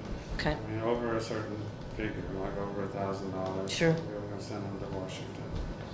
But we have only, we have some, depends on what you think of as old. I don't think of books as old unless they're 16th and 17th century. Sure. We have a few 18th century books, lots and lots of 19th century books, but mostly we're selling 20th century secondhand books in a great variety of humanistic disciplines: art, history, music, dance, fiction, poetry, history. Fiction from modern to classic? Well, we have one room that's fiction of the 20th century, sure. English and American, and in building 3 we have foreign literature and 19th century fiction and some that's earlier, but not much. When you talk about the numbers of the building, you mean that you have 4 buildings and they all have 4 buildings and they have 4 buildings and we have different subjects in each building. I've been in the second-hand book business for 35 years. To me, it's the perfect balance to writing. Mm-hmm. Writing is solitary, something you do, sedentary. And the book business is out in the world. It's intellectual without being emotionally very demanding. Mm-hmm. It's physical. You have to move all those books. That's what I'm doing now, is moving bad art books from building 2 to building 4, or cheaper art books at least. They aren't bad, but you don't have enough large shelves for my thousands and thousands of art books. That's what that carpenter is building in building 4 that you saw. He's building art books being a lot larger than most. That we can put. So we have a great pyramid of art books that are going to go to building 4, and I move a couple of carloads a day, sorting the good from the expensive and the nice condition from ones that are a little bit damaged or not as expensive or something like that. Makes a very good balance to writing. Gets me out of the house. Sure it does. Gets me something to do that's physical. I get a lot of exercise and move around, stuff like that. Without a doubt, Gus's death scene. When Carl eventually finds him in bed with his leg amputated and unwilling to save his life, and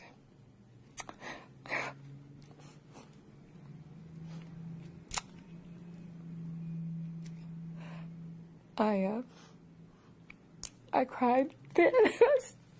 I still cry now because I think about that friendship and what that all means, and I think that what Tommy Lee and Bobby Duvall did in that scene is just so eloquent that it still touches me.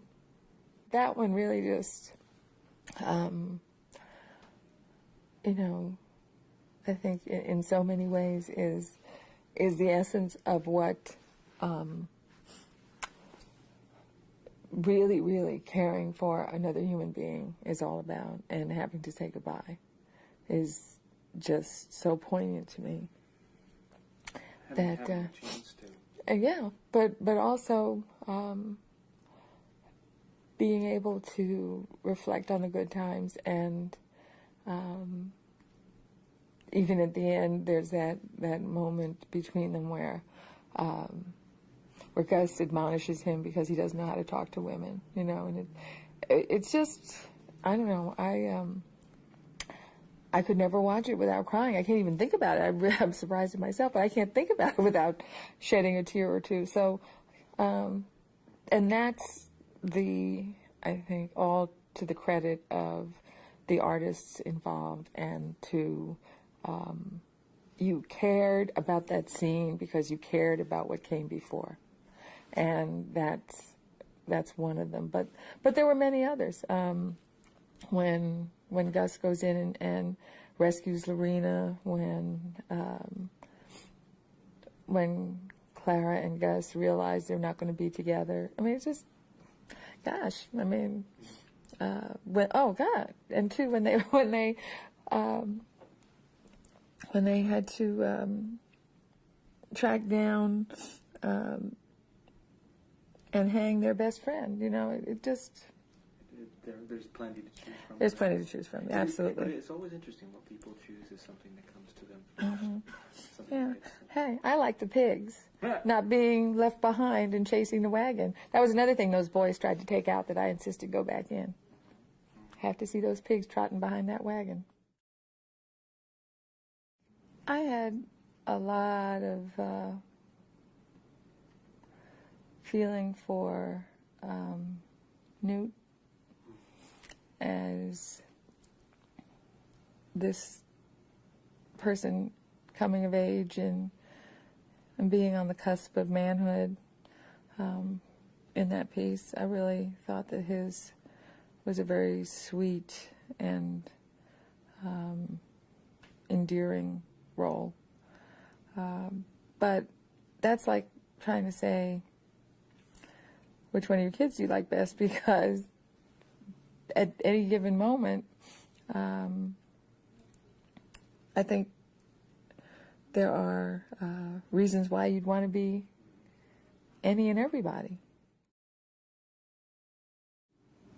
I can recall what it felt like when Basil Polidorus first played some of his ideas for the score of Lonesome Dove. And here we've been looking at all kinds of cuts of the movie and putting in all kinds of temp score and all that stuff. And then we went out, Dyson Lovell and I went out to Basil's house, and he sat at the piano and he played the main title theme and thoughts about Lorena's theme and all that kind of stuff. And I think that for me, and I guess coming as I do from the music business and appreciating deeply what the combination of your picture component and your music component, when wedded beautifully together, can do, that particular addition and phenomenon of scoring Lonesome Dove was another of the most incredible moments, because it elevated everything and it reinforced the emotion that we had been able to capture thus far. But it was, I think, the perfect score, and he did an absolutely brilliant job.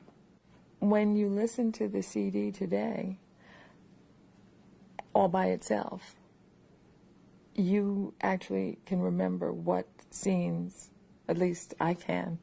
But I think a lot of people who are truly fans of the Dove, they hear the music and they know what the picture looks like. And that's a great, great accomplishment for a composer, is that he tailored each thing in a way that made it memorable. In the 10 years since, almost 11 years since we did Lonesome Dove, the things that I remember are all the different kinds of things that I remember really have a lot to do with the privilege of being part of a project that special to people. I don't know that in a lifetime very many people get to participate, let alone be able to lay claim to any credit for having launched or invigorated the next phase of something like Lonesome Dove, from its novel form to its miniseries form. And it is a privilege to have done that. And I think that it set a benchmark for me in my career that I've been able to satisfy myself that in 10 years' time, I have been able to do 5 miniseries, all of which were nominated for Best Miniseries for an Emmy, and none of which have won, including Lonesome Dove. I mean, for as many Emmys as we won, we never did win for Best Program. And I think had it not been for Lonesome Dove, that entire area of my life would not have opened up for me. So not only is it a privilege, but I'm very grateful to be able to say that it changed my life.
Water moccasins!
Sean?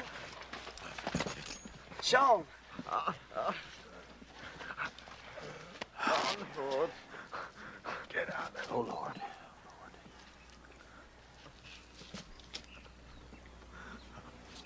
Ain't nothing much we can do, Newt. He's been bit too many times. No.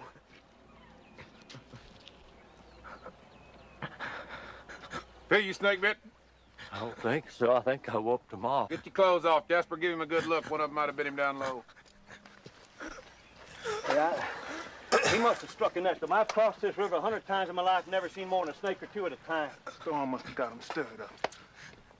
Probably Juana wants to go back home to Ireland. Yes, I expect he did. I don't see no bites.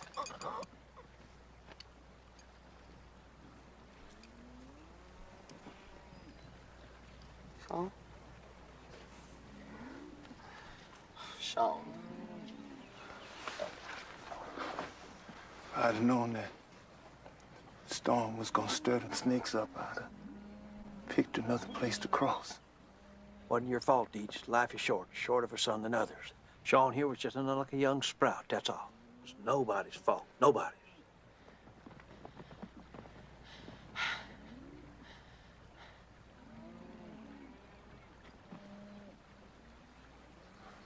One of you boys best go find his brother, I reckon.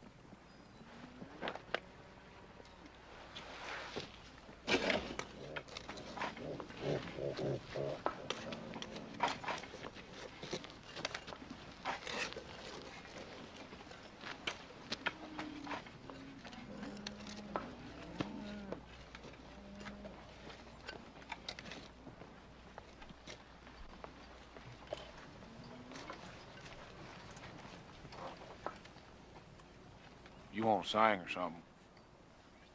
Go on and do it.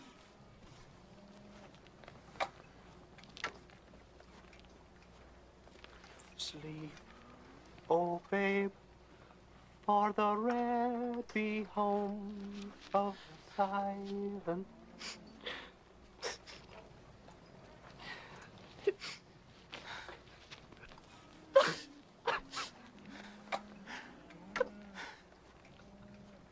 I'll say a word, just a word here. This was a good, brave boy here. He had a fine tenor voice, and we'll all miss that. These accidents in life, and he met with a bad one. Now, we may all do the same if we ain't careful. Dust to dust. Now, let's the rest of us go on to Montana.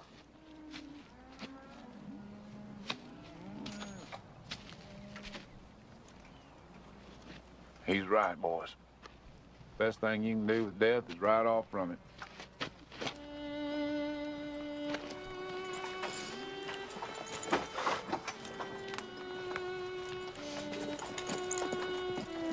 Sean was the babe of our family. I wish I could have finished a song for him. 'Twas his favorite.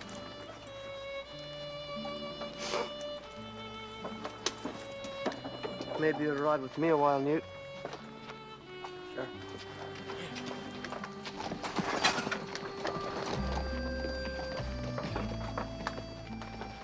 Old ball won't cross.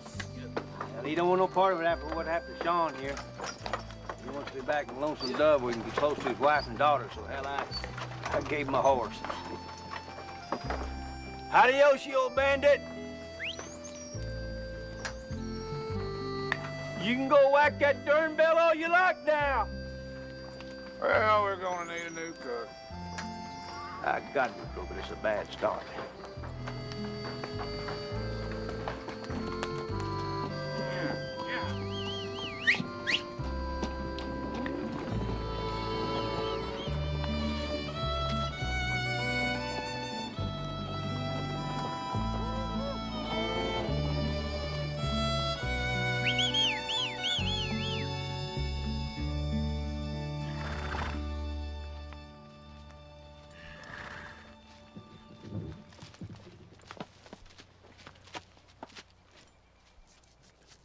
Howdy. My name's Roscoe Brown. Is this Texas? I'm looking for a fella. Mayor rode past here. His name's July Johnson. He had a boy with him about yay high.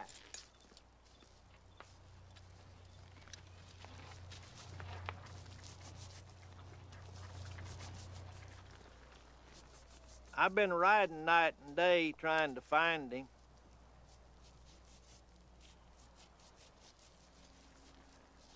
I'm from Arkansas.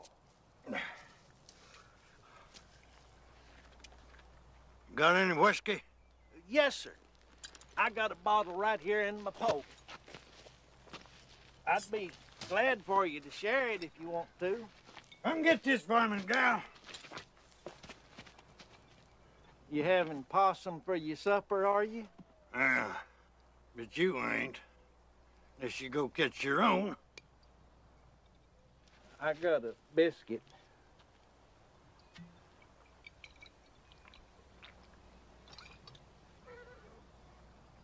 Go on, cook that possum like I said. About this man that I was looking for. I ain't seen him. You fixing to stay the night? Yes, sir, if it's all right. I've been riding real hard. Well, you can sleep down yonder by the creek. Well, thank you. You leave that gal alone. She's mine. Bought and paid for. Sure.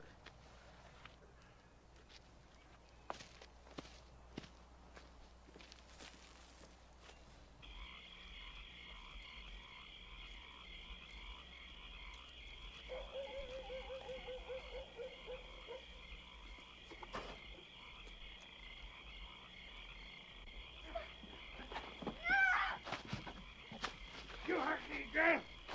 Get yourself over here. What you wish you had. What's going on in there? Don't go hitting on that girl.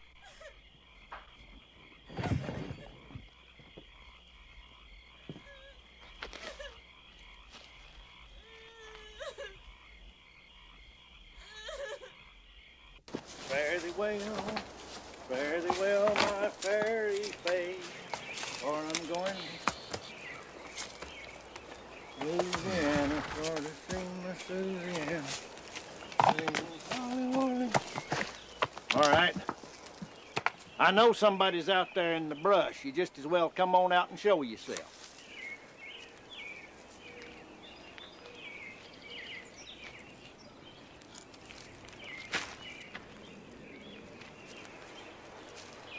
You?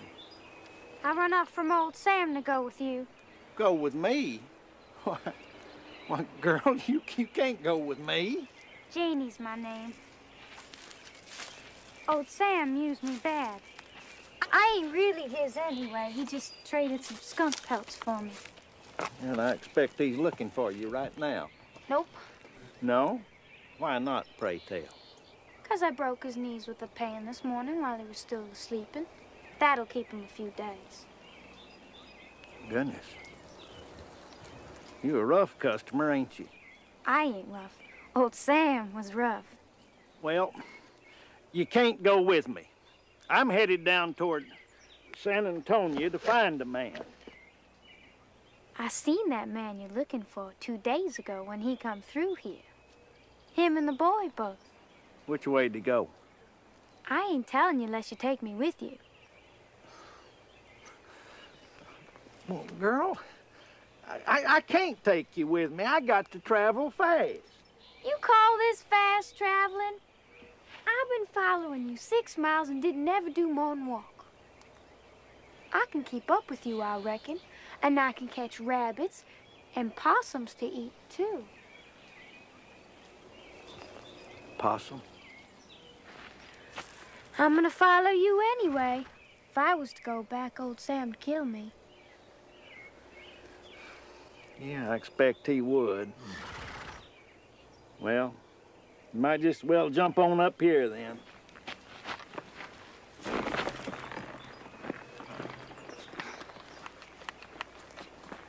Which way? They was riding that way yonder. His wife run off from him. That's why I got to find him.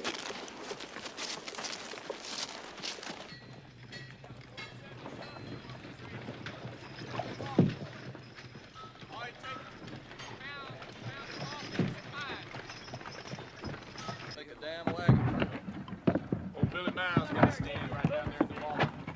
Yeah, how many barrels you got in that other one? Missed a couple there. You hit the lead cow, she went down. He hit the whistle, strikes. Right around there.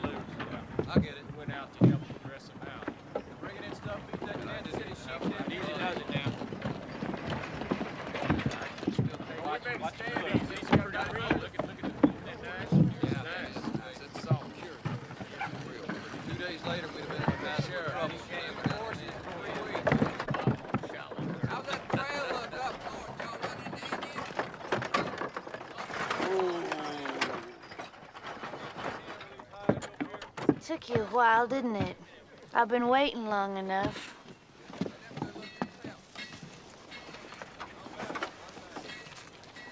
Buffalo tongue.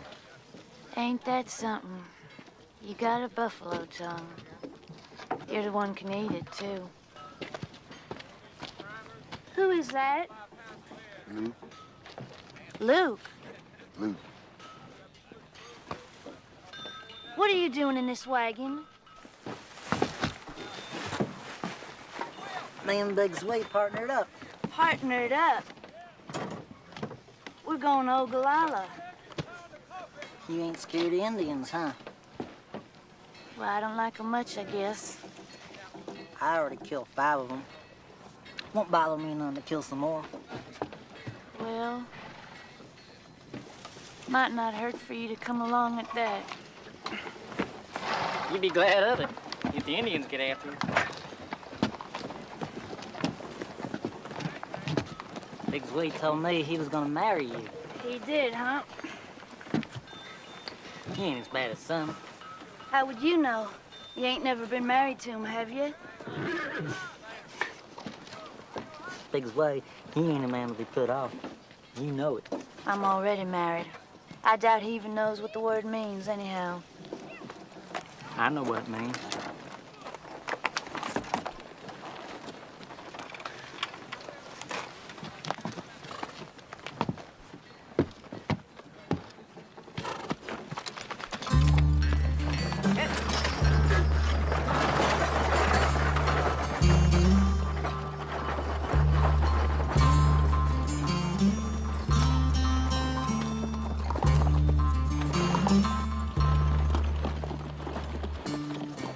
Dear Ellie, we have come a long piece and have been lucky with the weather. It has been clear. No sign of Jake Spoon yet, but we did cross the Red River and are in Texas now. Little Joe likes it. His horse has been behaving all right, and neither of us has been sick. I hope that you are well and have not been bothered too much by the skeeters. Your loving husband, July. Well, what do you think? It's a long letter. You want me to write something on the bottom of it for you? You sure? Maybe put your name? She'll like it all right without nothing from me.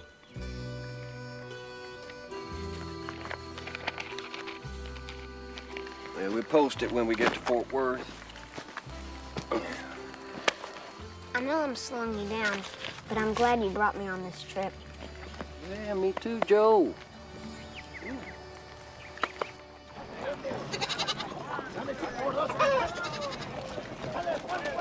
The town sure has grown since the last time I was here. Darn people making towns everywhere. And it's our fault, too. Our fault? Well, we chased out the Indians, didn't we? Hung all the good bandits. Has it ever occurred to you that everything we done was a mistake? Me and you done our work too well, Woodrow. Hell, we killed off most of the people who made this country interesting to begin with, didn't we? Nobody in their right mind would want the Indians back. Or the bandits, neither one. Hell, fire. Woodrow, if you like civilization so much, what are we doing riding off to the wilds of Montana? We ain't riding off to the wilds of Montana right now. If you'll recall, we're in San Antonio looking for a cook.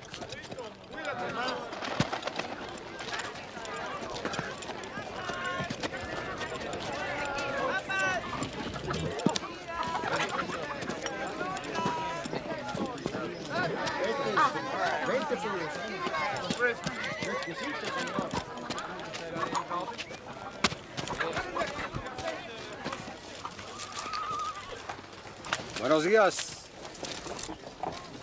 Howdy. We're taking a herd of cattle up to Montana and lost our cook. Yes, I go with you. My name is Pocampo. Can you cook? Our boys is awful particular. Try one of these. I fried them only this morning.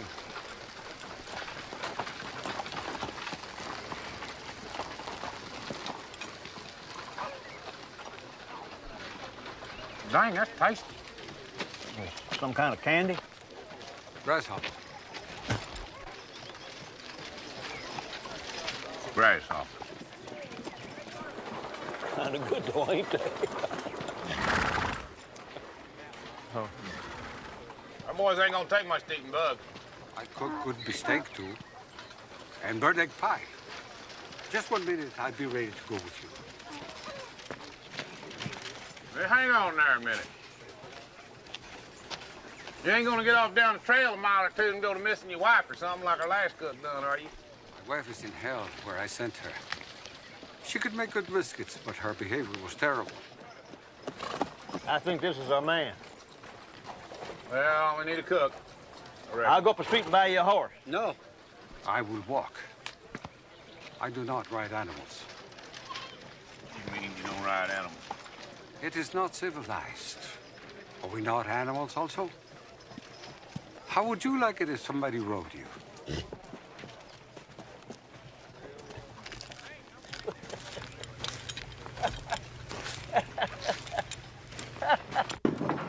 What I like about the man, he's a philosopher. Oh, yeah. I hired him to give you somebody to talk to. That'll free the rest of us up, maybe we'll get a little work done. I like a shot of whiskey, and so would my companion. It ain't too much trouble. Howdy, boy. You got a good game going there? Who the hell's that? You got mud in your ears or what? Rye, or what'll it be, old timer? Rye will do, provided it gets here quick. You darn cowboys ought to broom yourselves off before you walk in here. Get all the sand we need without the customers bringing it in. That'll be $1.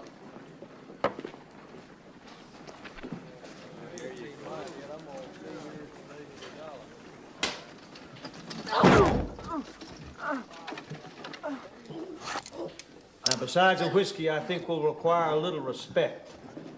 Now, I'm Captain Augustus McCrae. This is Captain Woodrow F. Call. Now, if you care to turn around, you can see how we looked when we was younger, and the people around here wanted to make us senators. Now, the thing we didn't put up with then was dawdling service. And as you can see, we still don't put up with it.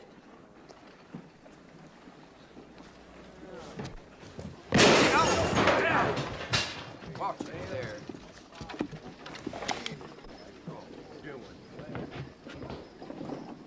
Now then, if I could have a fresh glass, please.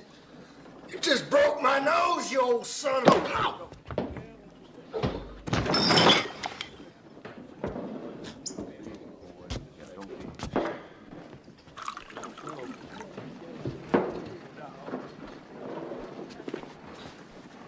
Well, here's to the sunny slopes of long ago. I wonder whatever happened to wee Willie Montgomery. You didn't have to wax a bartender to get a drink when he owned that saloon. You're just mad because they didn't know who you was. You're lucky they didn't throw you to jail. Well, ain't much of a crime whacking a surly bartender. I guess they may have forgot us, though. Well, why wouldn't they forget us? Hadn't been around here in years. No, the reason is we never got killed. That's why they forgot us. That is a dang foolish thing to say. No, it ain't. If 1,000 Comanches had cornered us in a gully somewhere and wiped us out like the Sioux just done Custer, why, they'd remember us sure. Hell, they'd be writing songs about us for 100 years. Hell, there never was 1,000 Comanches, one much in the whole world, you know it. That ain't the point, Woodrow. What is it then? Another 20 years, we'll be the Indians. They'll be trying to stick us on the reservation just to get us out of the way. I'd say that's dang unlikely. Well, maybe you're right. I reckon I am. Hell, I doubt we'll last another 20 years. Gus?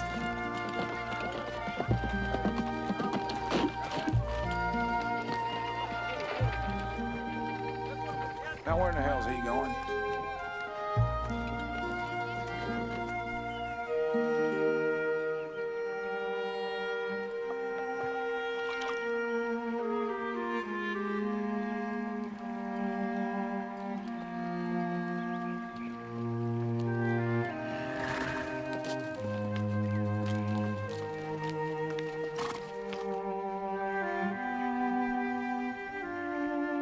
Gus?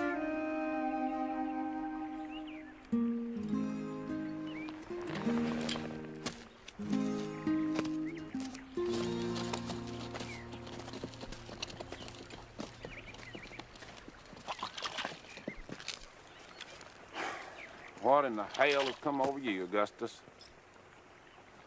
I doubt you'd understand.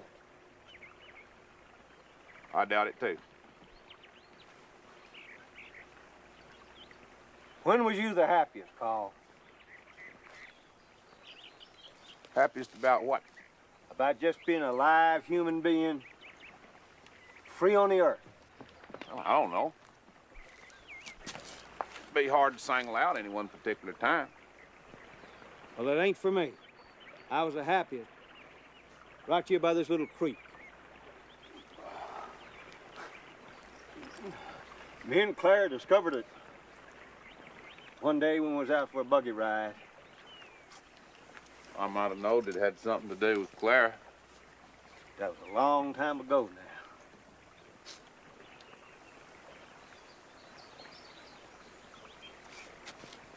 Ah, God, she was beautiful. I expect it was a mistake of my life. Letting her slip away like I did. Well, you've always got your whores. Yeah, I guess I did. I don't know why you sit down on whores, Woodrow. You've had yours, as I recall. Yeah, and that was the worst mistake I ever made. It ain't a mistake to have been a human being once in your life, Woodrow. Poor little old Maggie left you a fine son before she quit this world. You don't know that. That boy could be yours or Jake's or some damn gambler. Yeah, but he ain't. He's yours. Now, anybody with a good eye can see it. Besides, Maggie told me. We were good friends. I don't know about friends. I'm sure you was a good customer, though. Well, the two can overlap, you know. You're the one that'd know about overlapping with whores, I reckon. You know what hurt her most? You wouldn't call her by name. You never would say Maggie. That's what hurt her most. I don't know what it amounted to if I had. It would have made her happy. What are you talking about? She's a whore. Well, whores got hearts, Woodrow, and Maggie's was the most tender I ever saw. Well, why didn't you marry her then? She didn't love me. She loved you. You should have seen how she sat in that saloon every day watching the door after you quit coming around. I reckon the man has got more to do than to sit in a saloon with a whore. Like what? Go down the river every night and clean his gun? Maggie needed you. You let her down. You know it, too, don't you? No, I don't know anything of the dang kind. And that's why you won't claim that boy as your own, because he's a reminder, see? A living reminder that you failed somebody. And you ain't never going to be up to admitting that. Now are you? Like I said, Maggie was just a whore. Well, I got Woodrow. At least you finally called her by name. I guess that shows some improvement now, don't it?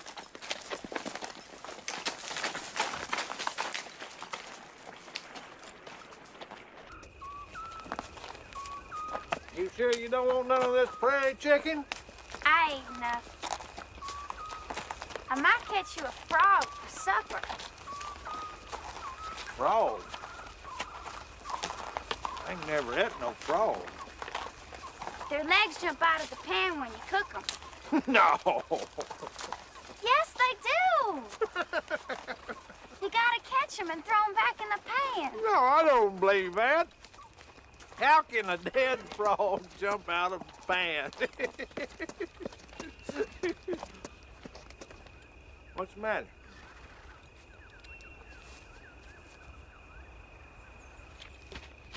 Hey! Where are you going?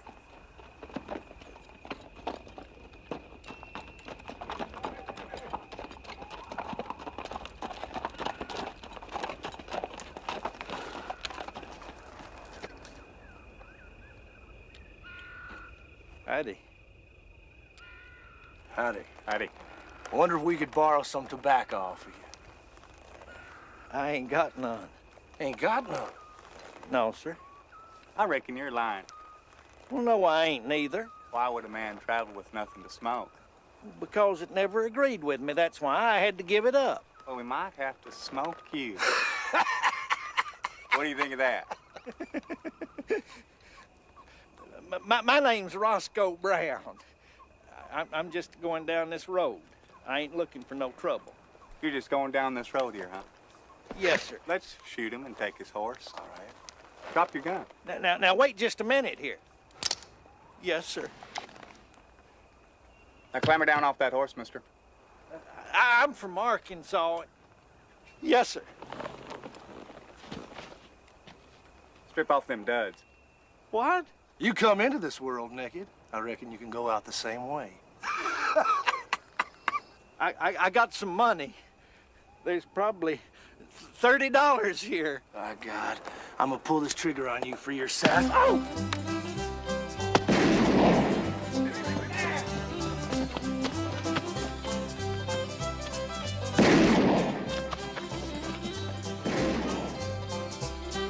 There's somebody shooting. Ow! Why, it's a scamming old girl. She's a rock chunker, though, ain't she, Jim? She's done all the rock chunking she's gonna do.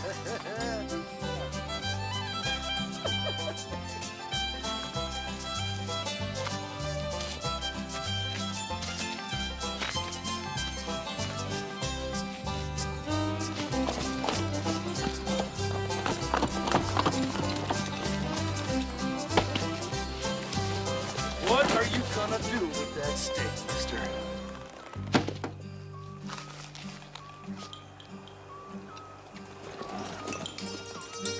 Jim! Jim!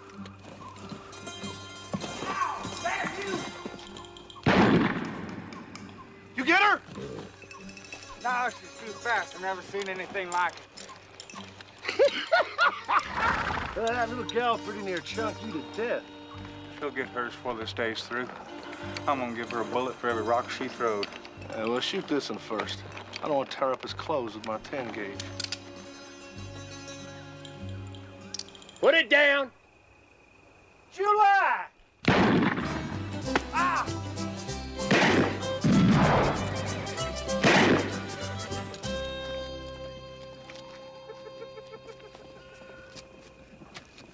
Roscoe, what in God's name you doing in Texas? I come for you, July. It's a lucky thing I found you, too. Who was that chunking them rocks? Oh, that is Janie. Janie, you can come on out now. July's here. He's the man I've been looking for. My God, on a whiskey boat. Well, that's what Peach thinks. It just don't make no sense for Ellie to go running off like that. That don't make no sense at all, does it, Joe? Mama always been like that. She never liked to stay in one place too long. You got any idea where she might have gone? Maybe to go find Dee. Dee? You mean your pa? Dee Boot? Well, but Ellie told me he died of the smallpox over in Dodge. Joe? Joe, I don't reckon she'd lie to me. Dee never had no smallpox. Mama just married you when they ran out of money. There's something else, July. Ellie's gonna have a baby. Pete seen her with the morning sickness. A baby?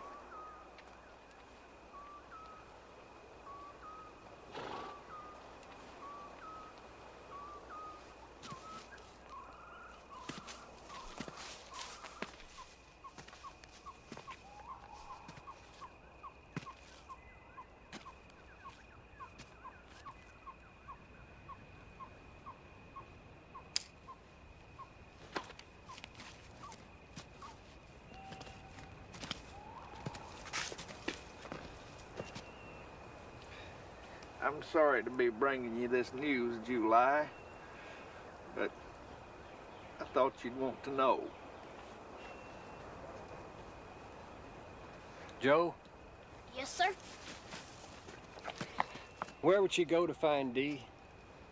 He was up to Ogallala, last we heard. Ogallala.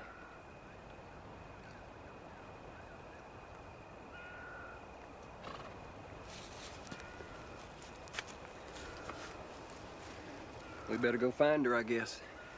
What about Jake Spoon? I can't worry about him no more. Hell, he might be needing me.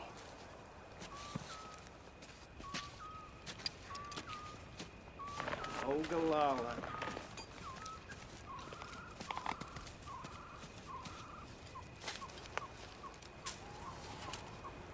Howdy. I'm Joe. That's Janie. She's shy, but it don't last long. You ever ate a frog?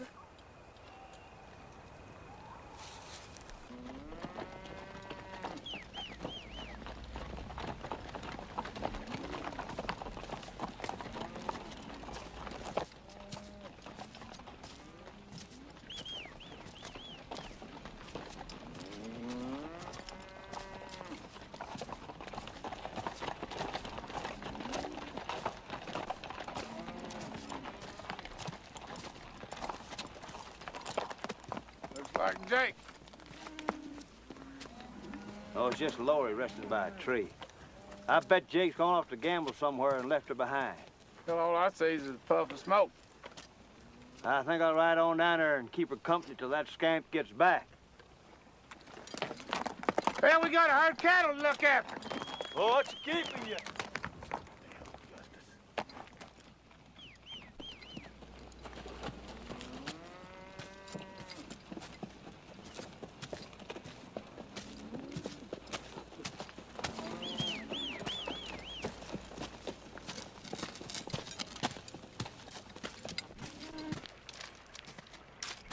Hello, Gus. Lori, darling.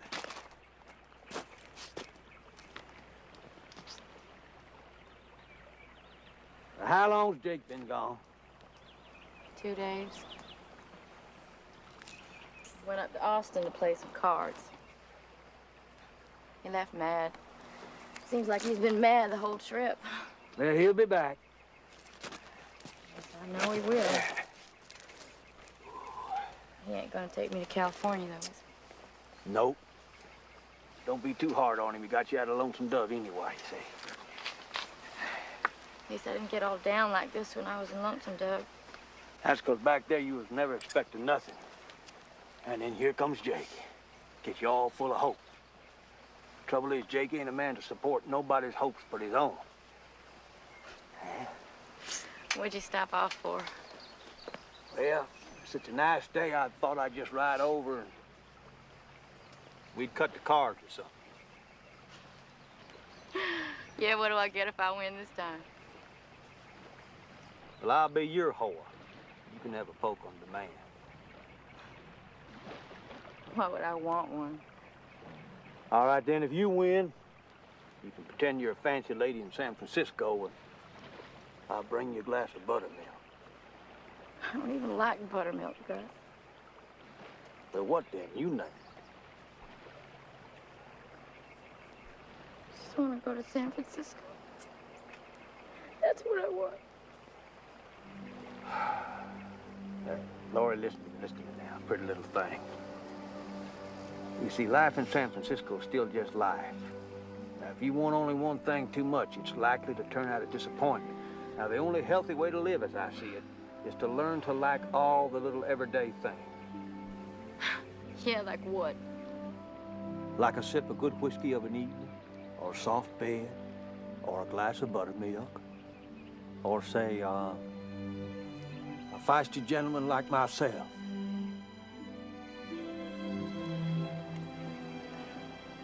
Now you close your pretty little eyes. Go on. Don't open till I count to 23. Okay? Now no cheating. Your cheating days is over, woman. 1, 2, 3. What are you doing? Don't open your eyes. 5, 6, 7, 8, 9, 10, 11,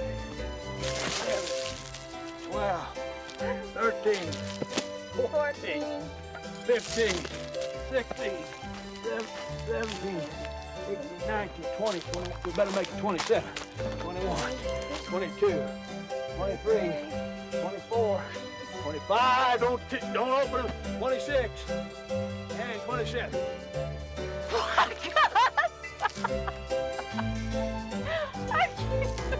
That was a fast, yeah. Come on, woman.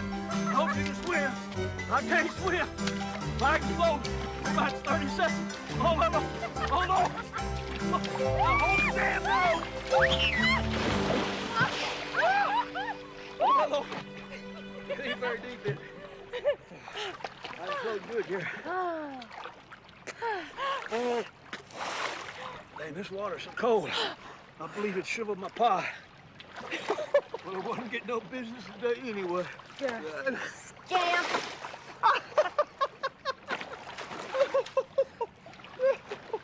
Oh. Gus? Yeah. I'd go with you to California. If you was ever mine to. You would you? I would, I know. Uh-huh. Well, I'm complimented, mighty complimented. Let's go then, all right? Jake can take his own chances. I can't, honey. I'm bound for Ogallala. Hey, Ogallala? Where's that? somewhere's up in Nebraska. What's there? A woman named Claire. She's the only reason I ever come on this trip. You'd go all the way to Nebraska for a woman? You bet. I'm a woman and I'm right here. You can have your folks if that's all it is. Well, I strike your deal. We both make it to Denver. I'll buy you a ticket on a train to San Francisco. Now then, would you mind going over there and getting my pistol for me? I see a fella coming. I don't know whether he's friendly or not. Like an Indian. Well, how can you tell? Well, Indians got their own way of riding, see. This one's a setting old Mexican saddle with a silver concho on it. I reckon he stole it. Maybe even killed for it.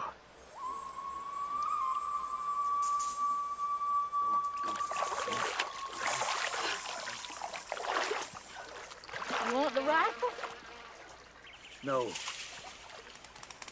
I shot many a sassy bandit with just my pistol.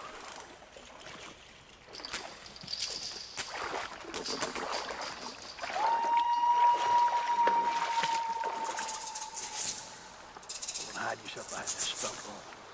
Gus. I'll be all right. You go on.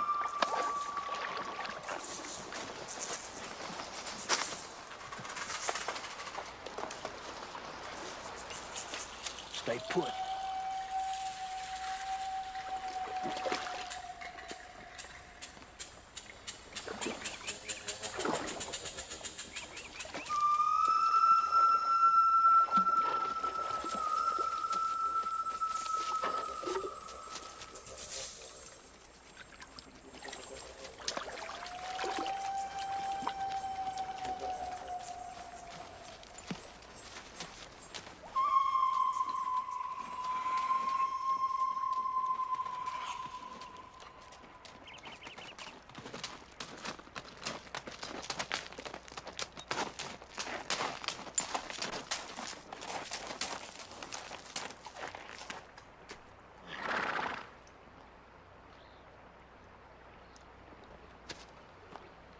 Like the water. Help yourself.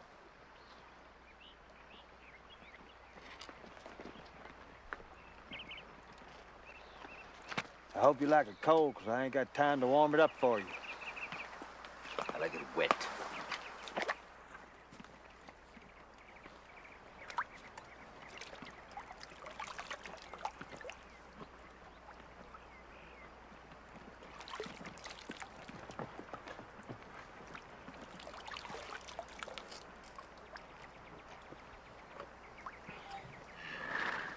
I know you, McRae. From the old days. I know you too, Blue Duck. Where's your friend? Call. He ain't here just now. my bad luck he's gone. If I kill you, then I would have to wait here to kill him too. He'll be back shortly. You could sit over there in the shade and wait, if you're able, after you and me get through. There's plenty others need killing besides you two. I can't wait all day just to shoot two wore-out old rangers with holes in their underwear. A fine saddle you took off of some dead Mexican. With little luck, it'll last another mile or two, maybe. If you ever bring that damned old tongue of yours north of the Canadian River, I'll cut it off, feed it to my wolf pups.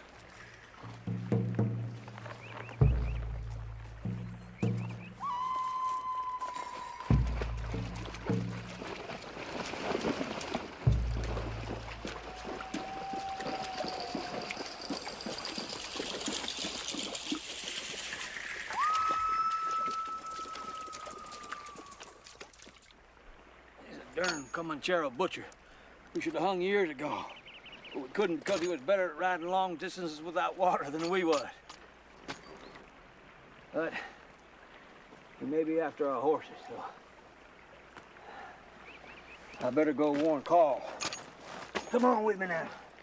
No, I ain't going. I don't like the way them cowboys look at me. Well, you girls sure are hard on the boys that love you. Any one of them over there's got a truer heart than Jake Spoon. I ain't gonna go, Gus. I left all that behind me when I left Lonesome Dove. Well, darn it, Lori, I don't like leaving you here with Blue Duck around.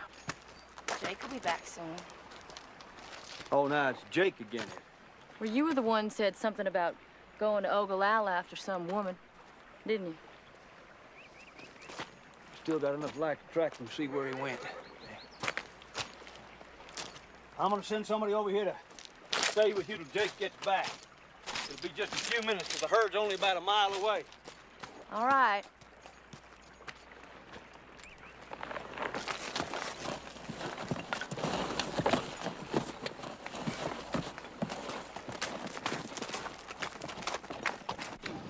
Hey, Tony!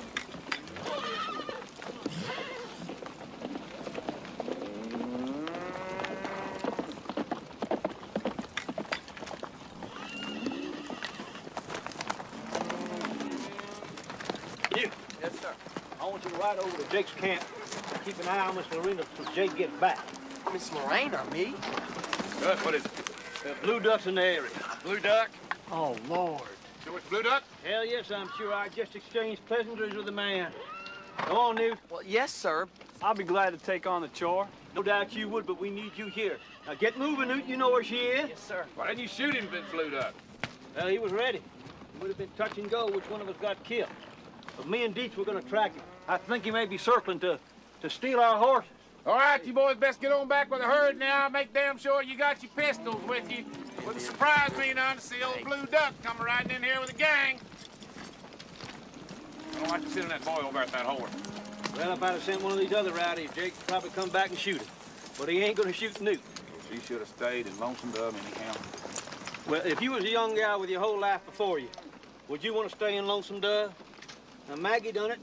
Look how long she lasted. She would have died anywhere. She just happened to die in Lonesome Dove, that's all. God, Woodrow, you just don't ever get the point, do you? It ain't dying I'm talking about. It's living.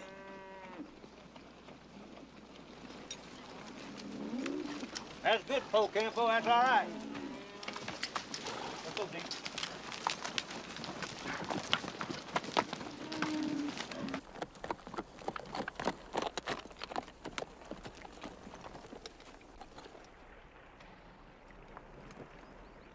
Okay. Let's see here, Newt. Howdy, Miss Lorena. Miss Wood, howdy.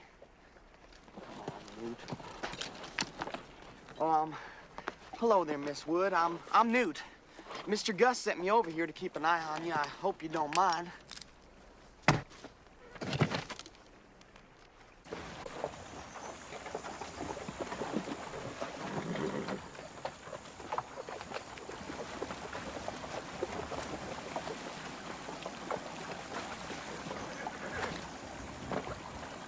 He didn't come out anywhere on this side that I can see. I don't find no tracks here neither. They must have stayed in the creek. You might have doubled back.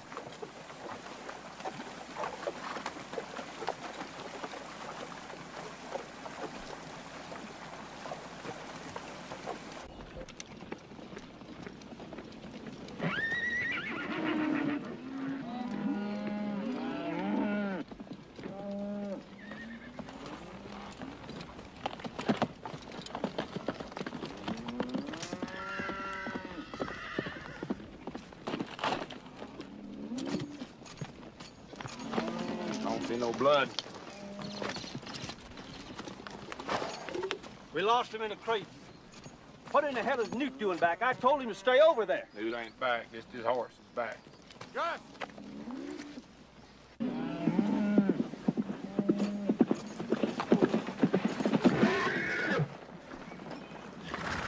What in the hell happened to you? Somebody hit me. All right, Gus, where's Laurie? I know you're hiding her over here from me somewhere. Blue Duck. Blue Duck. God, he's got her. That half-breed's around here? It's my fault for not shooting the son of a bitch when I had a chance. Ho Campo? Yep. I'm gonna need some fresh water. Lippy, grab me a box of bullets from the wagon there. I'm going with you, Gus. This ain't none of your affair, you darn pup. I ain't no pup. And you're a gambling lowlife to let her get stolen. My God, we'll see about that. We'll see about that right now. Hey, you boys hold that right there! I ain't gonna have it. Loan me a horse. Mine's rolled down. You ain't going either, Jake. Not with me, you ain't. I'll go for damn please. She's my woman. You should have stayed closer to her if she's your woman.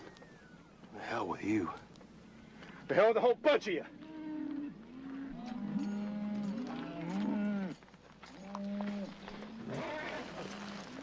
You heard him, Jake. He don't want you. You were sent to watch her, huh? Well, I'd say you done a damn poor job of it. You ain't worth your darn wages. I'd have give you a lick or two. Not another word, Jake. It ain't that boy's fault you're the one that went off to town. Drink and gamble. You watch yourself, Augustus. Woodrow.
Don't drink so fast. You found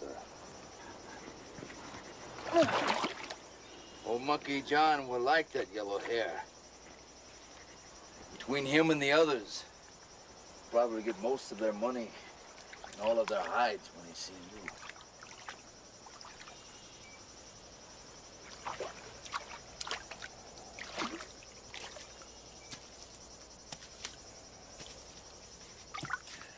I hope that damned old ranger hurries along. I owe him a few. Gus?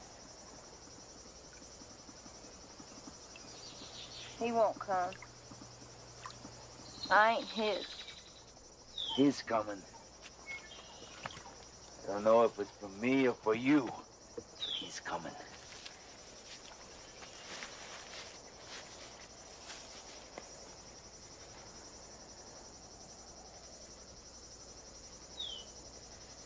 I got a treatment for women that try to run away. Cut a little hole in their stomachs, pull out a gut and wrap it around a limb. And I drag them 30 or 40 feet and tie them down. That way, I can watch what the coyotes are having for supper.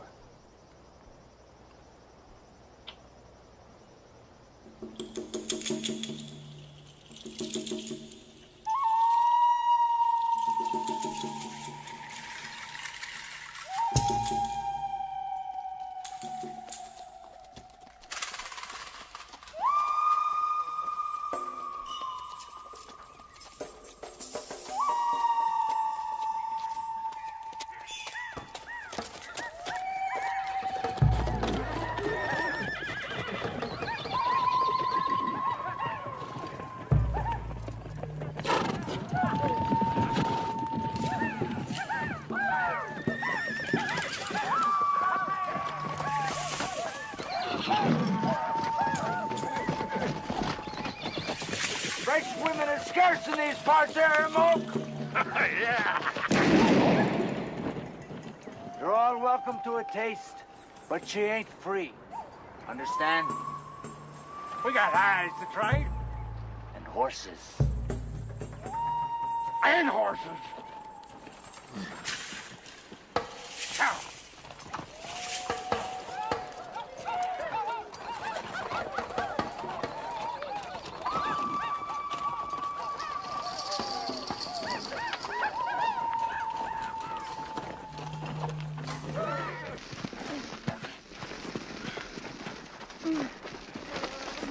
Now, if you won't talk, here. By God, I will cut your tongue out if you don't talk. What do you care if she talks? Wouldn't talk to you either, you damned old runt. My God, we give all them hides for her. She had ought to talk, even I say talk. Get me a money's worth. Most of those hides were mine anyway. Now get off her! I didn't want her cut. Hey! That's Gamble. I ain't had a game in a while. What with? You already got our hides and the horses. The girl. Ain't won her. She's ours. We don't want to gamble with her. She's just half yours. Ermoke and his boys own a half interest. Oh, we're aiming to buy him out. By the time you raise the money, won't be much left to buy. You'd do better to buy a goat. We don't want no damn goat. That's Campbell. We want the woman. If you win, I'll let you have your horses back. Come on, Bobbies. Come on. Come on, Bobbies. Go ahead. Come on. What's wrong with him? He don't care about the horses. He wants to keep the woman. That damn chigger is holding up the game. Bobby, come on, Gamble, we're going. Hurry up, man. Come on.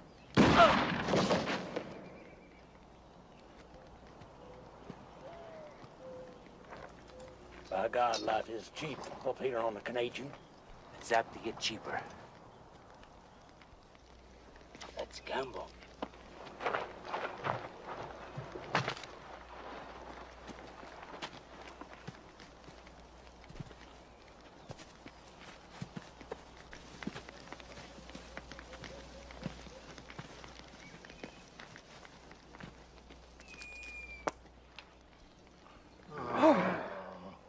Like I win again.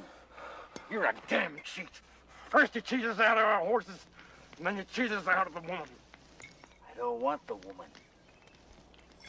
You can have her back as a gift. And the horses, too. There's an old man following me. I want you to kill him. You hear that, Ermoke? You kill the man, You can have your horses back and the woman too. We take the woman. The hell you will. She's half iron. You ain't taking her nowhere. You shut up.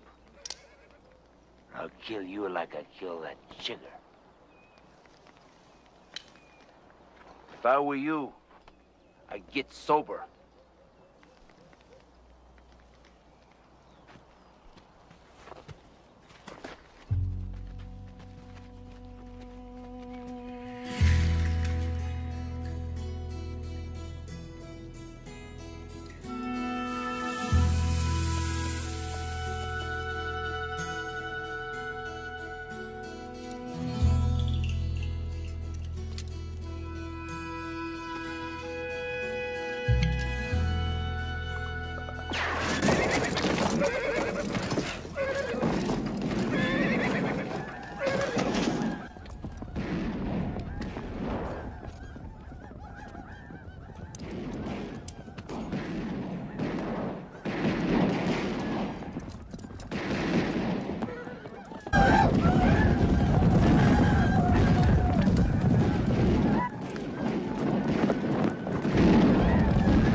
That old man ain't a tough one. I'm gonna show you some tough.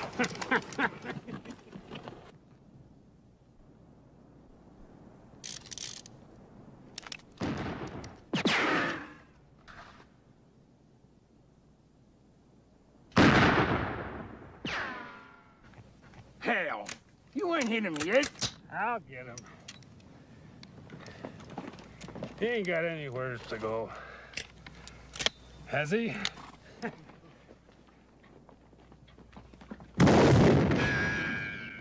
God, that's enough. That is enough.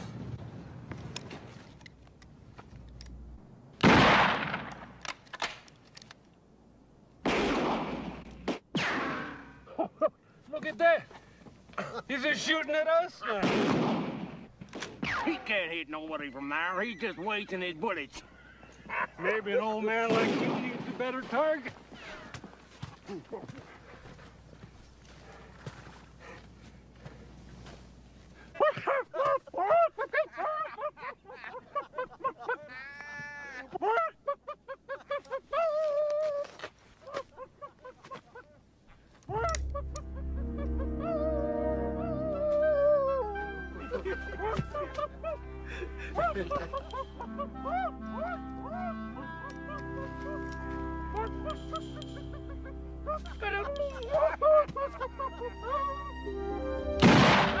Here comes another. Look what that son of a bitch done to me.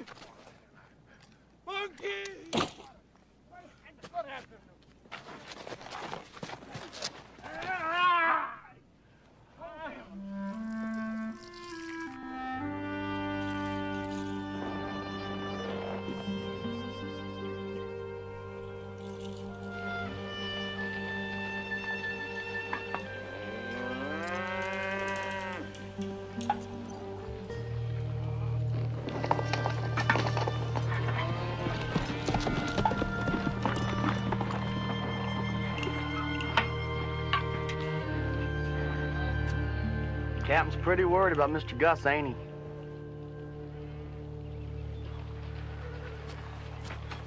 Me too.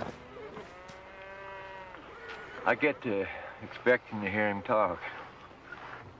When he ain't here, my ears start to get empty. Mr. Gus could be all right. Maybe so. But he will not catch Blue Duck. Do you know him, Pocampo? Yes, I know him. I once lived up on El Llano. He killed my 3 sons. After that, I left El Llano.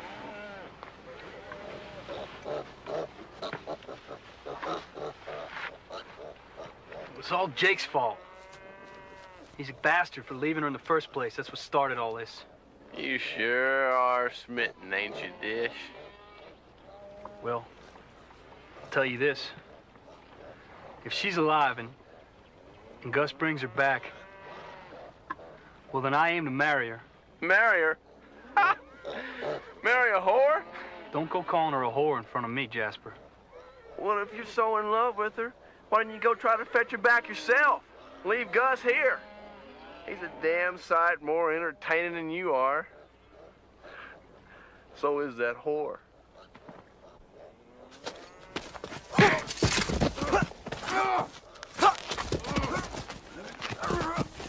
Get him, Dish! Boys want to fight? Collect your wages first. We're done with it, Captain. Jasper. Yes, sir. I'm done with it, too.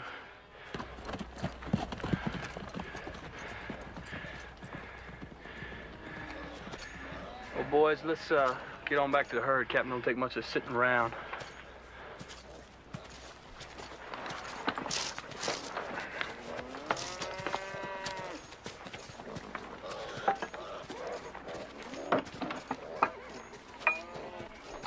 Dietz.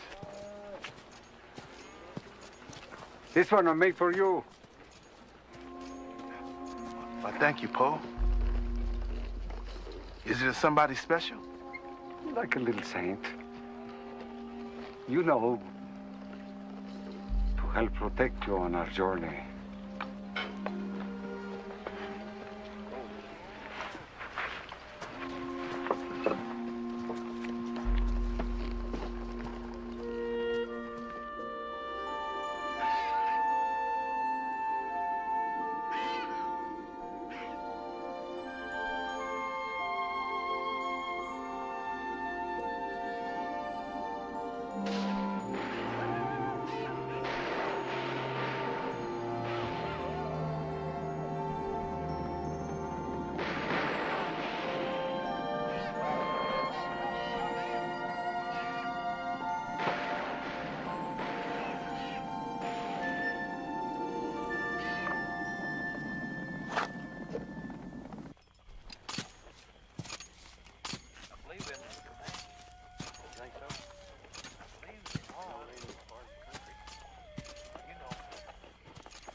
We don't even know how many there is.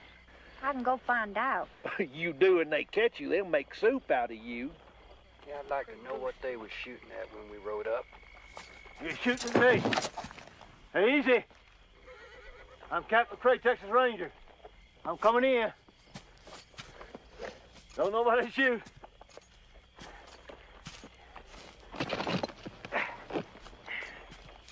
Howdy.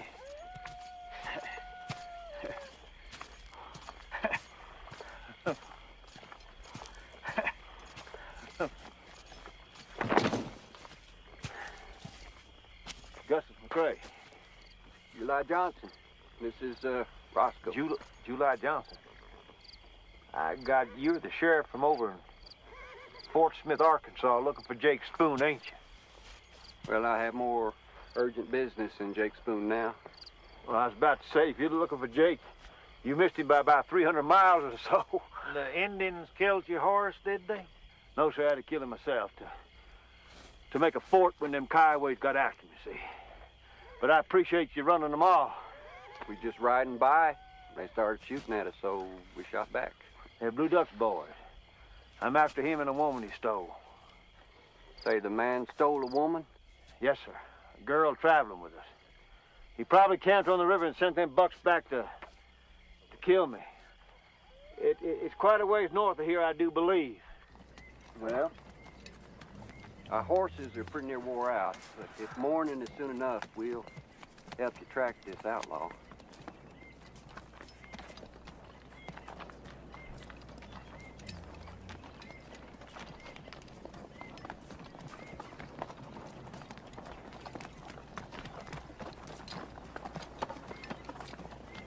There, see it? I see it. That'd be them. They don't know it, but the wrath of the Lord's about to descend on them. Come sundown.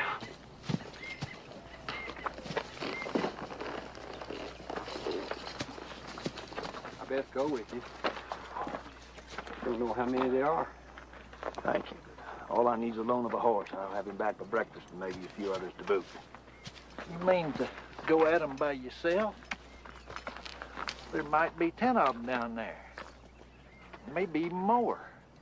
They scare easy at night. I just hope Mr. Duck's there. I intend to kill him. Look, I can be you some help. I'd rather you stay with your party, Mr. Johnson. Get these two young people to look after. Well, Roscoe can stay. Well, kind of chancy. So you might stop a bullet. Never get to finish that urgent business you mentioned. Well, that urgent business is my wife. She left home. Look, I know it's unlikely, but it might be that she got stolen, too. Well, I guess you're no more fool than me chasing a woman across the place. I might have got one in them. I don't know. I doubt it. Oh, I hurt bad. Go ahead. Shoot me. You won't catch me wasting a bullet on you. Monkey can cut your damn throat if he wants to. That's enough. What'd she do? I said, what'd she do to earn a kick? You mind your own damn...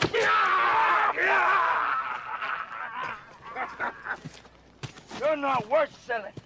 The Kiowas can have you. How come you're giving her to the damn Kiowas? Give her to me. No. I want them to carve her up. Well, hell, I'll carve her up. Maybe it'll put some spirit in them, so they can go out tomorrow and run that old ranger to ground. Hell, I mean, there. You better be. If McCrae comes, you better be quick.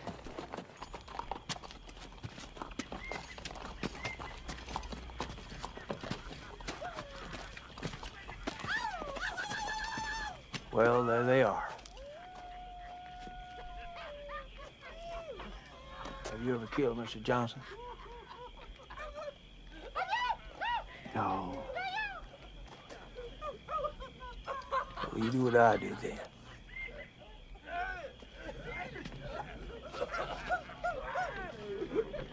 Help her. Monkey, don't let him get her. Help her? We'll help her, all right. Won't we, boys? We'll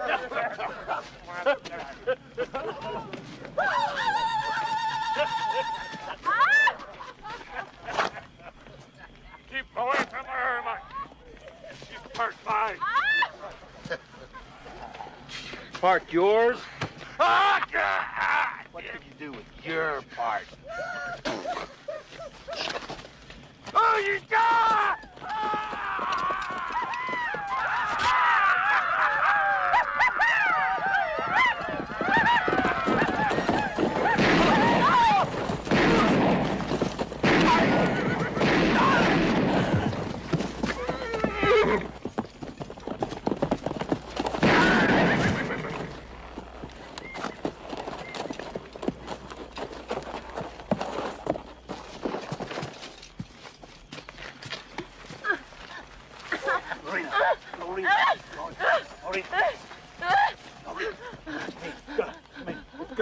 It's me.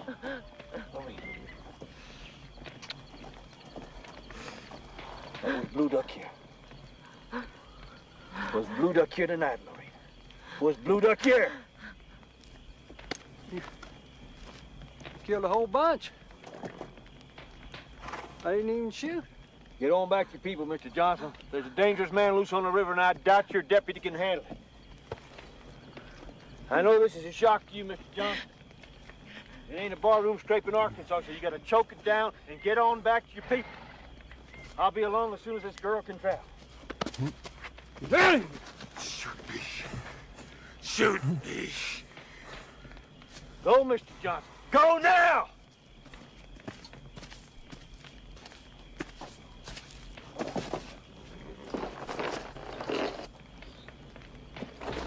Shoot me.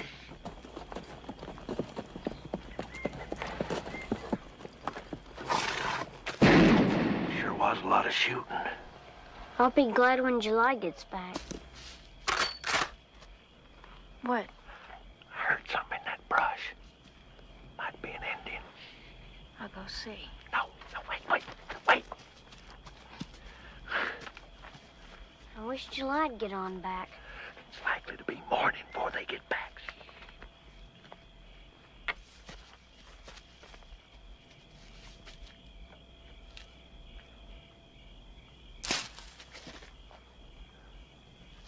Joe? Joe? Where are you? Shoot him! Shoot him! What? See him? Shoot him!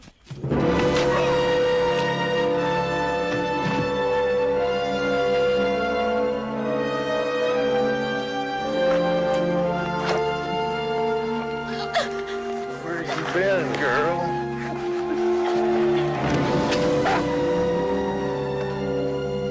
Where's Joe? Was that his name?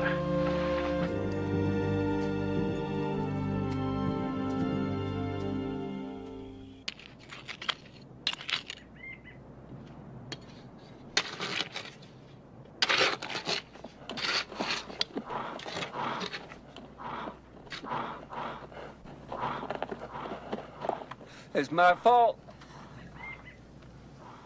If I'd have done what you said, they'd still be alive. My God.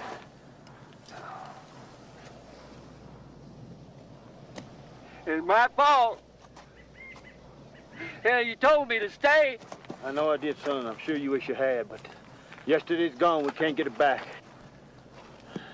Now you go on with your digging, and I'll tidy up the dead.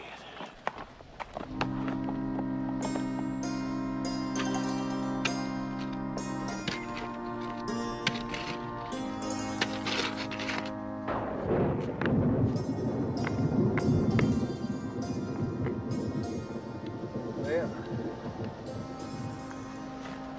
that's all we can do. I guess he took Joe's horse. Yes, in his life. Sure, he had more interest in the horse. If you're going after him, I'd like to try and help. You're better mounted than us. Expect we just gotta let him go this time.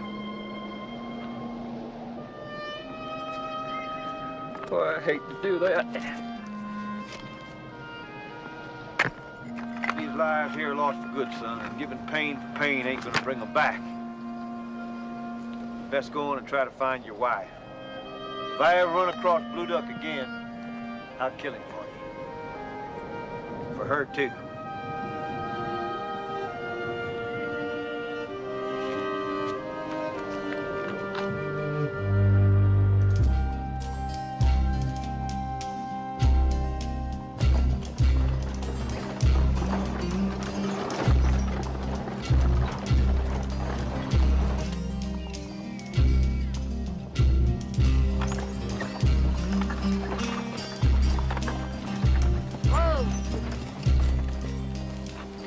camp here, Sway.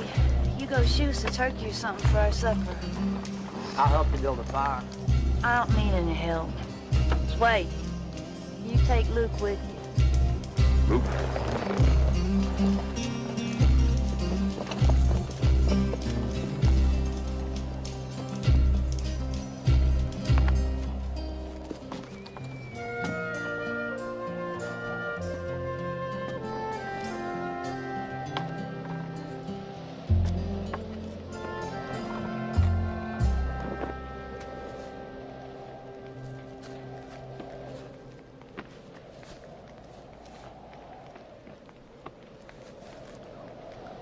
Howdy.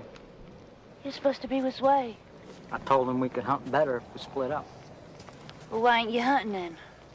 I am a hunt. Right here. I'm gonna have a baby, Luke. I can't be doing that. Not for a while yet that you ain't having no baby. I only want a little. Won't take but 6 minutes, I reckon. If Sway catches you, he'll kill you. Well, Sway, he ain't no smarter than a buffalo. I might decide to shoot him. Hey! Get off me! Oh, God! Damn!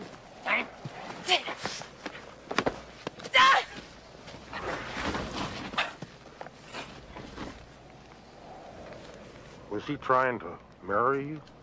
I guess you can call it that. He was trying to do me. I want him to let me alone. How'd the hunting go, Sway? Did you shoot a turkey? I got one. Well, that's real good. You want me to go pluck them feathers? No, I don't. I want you just to stay there. I wish you wouldn't be doing this. Sorry, Sway, I won't do it no more, I swear. Next time you go hunting, just make sure he stays with you. He can't pester me if he's with you. No, I think I better go on and kill him for being like this. No, Sway! Don't! Sway, that's enough! You'll kill him, Sway! Sway! We might need him if the Indians come! Don't! Sway!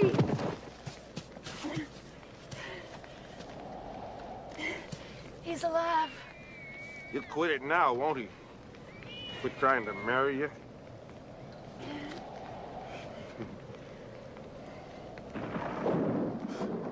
Don't it look funny with that ear hanging off? I'll go pluck that bird now, Luke. Have us some supper to eat.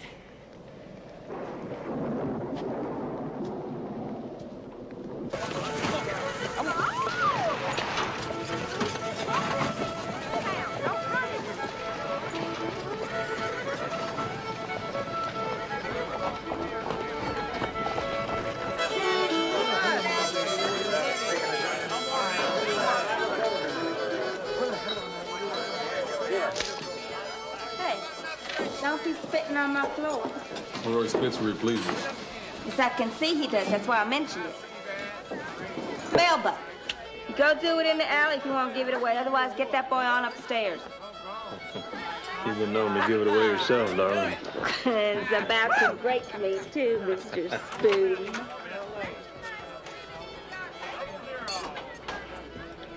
$10. Spoon? You Jake Spoon, the ranger?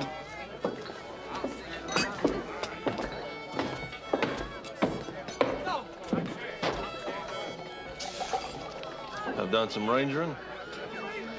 He's Jake Spoon, the ranger. Never heard of him. You run with McCrae and Call. Ain't that right? Not anymore, I don't. McCrae and Call. Never met him. I hear they're a tough man. Let a half-breed steal my whore, that's how tough they are. You can't find her? They lost her, let them find her. We're going up to Kansas. Me and my brothers. Frog lived there.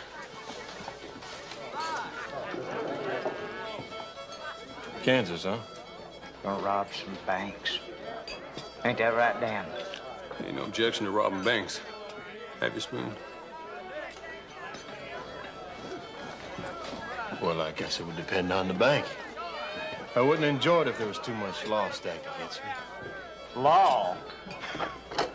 Dan, look, I want my money back. I wouldn't do you. Let Honey, you can't squirt your squirt in 2 minutes. You need a doctor, not a horse. Look, I said I want my money back.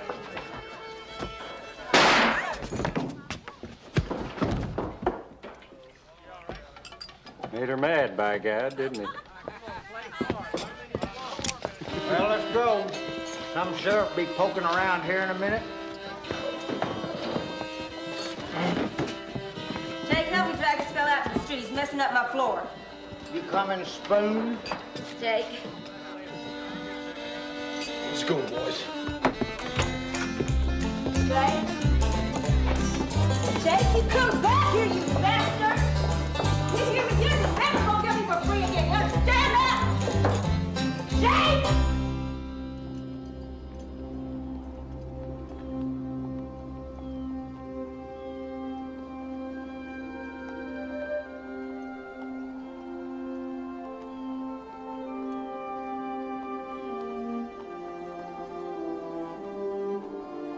There's adobe walls there.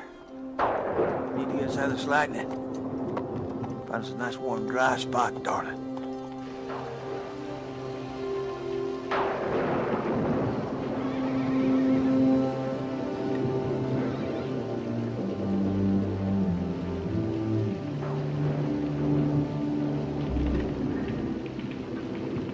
That'll about do it. Rain all at once now, can't it? We're nice and warm. Real warm. Yeah.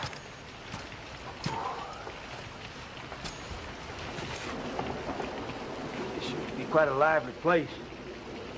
Till the buffalo run out a couple of years ago. They ran north. Every darn one of them.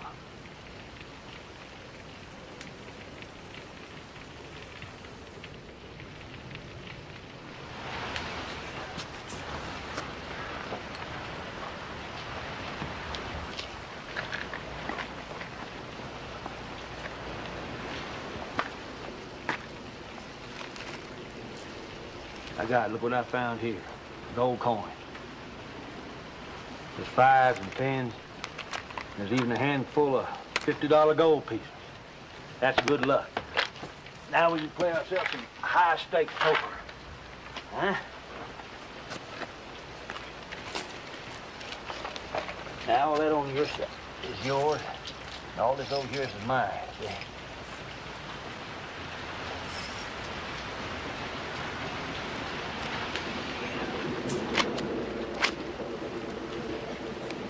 Go.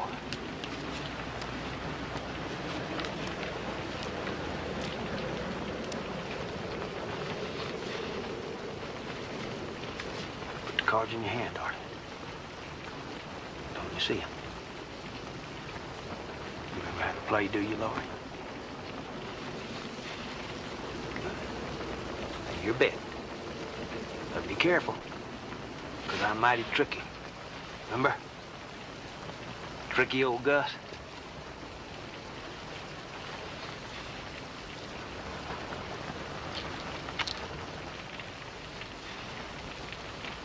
That's the idea, but we hadn't bet yet. So we'll try it again. They shouldn't have took me, Gus.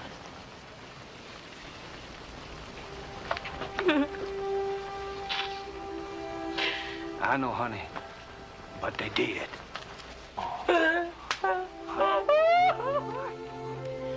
Should. But they did. They did.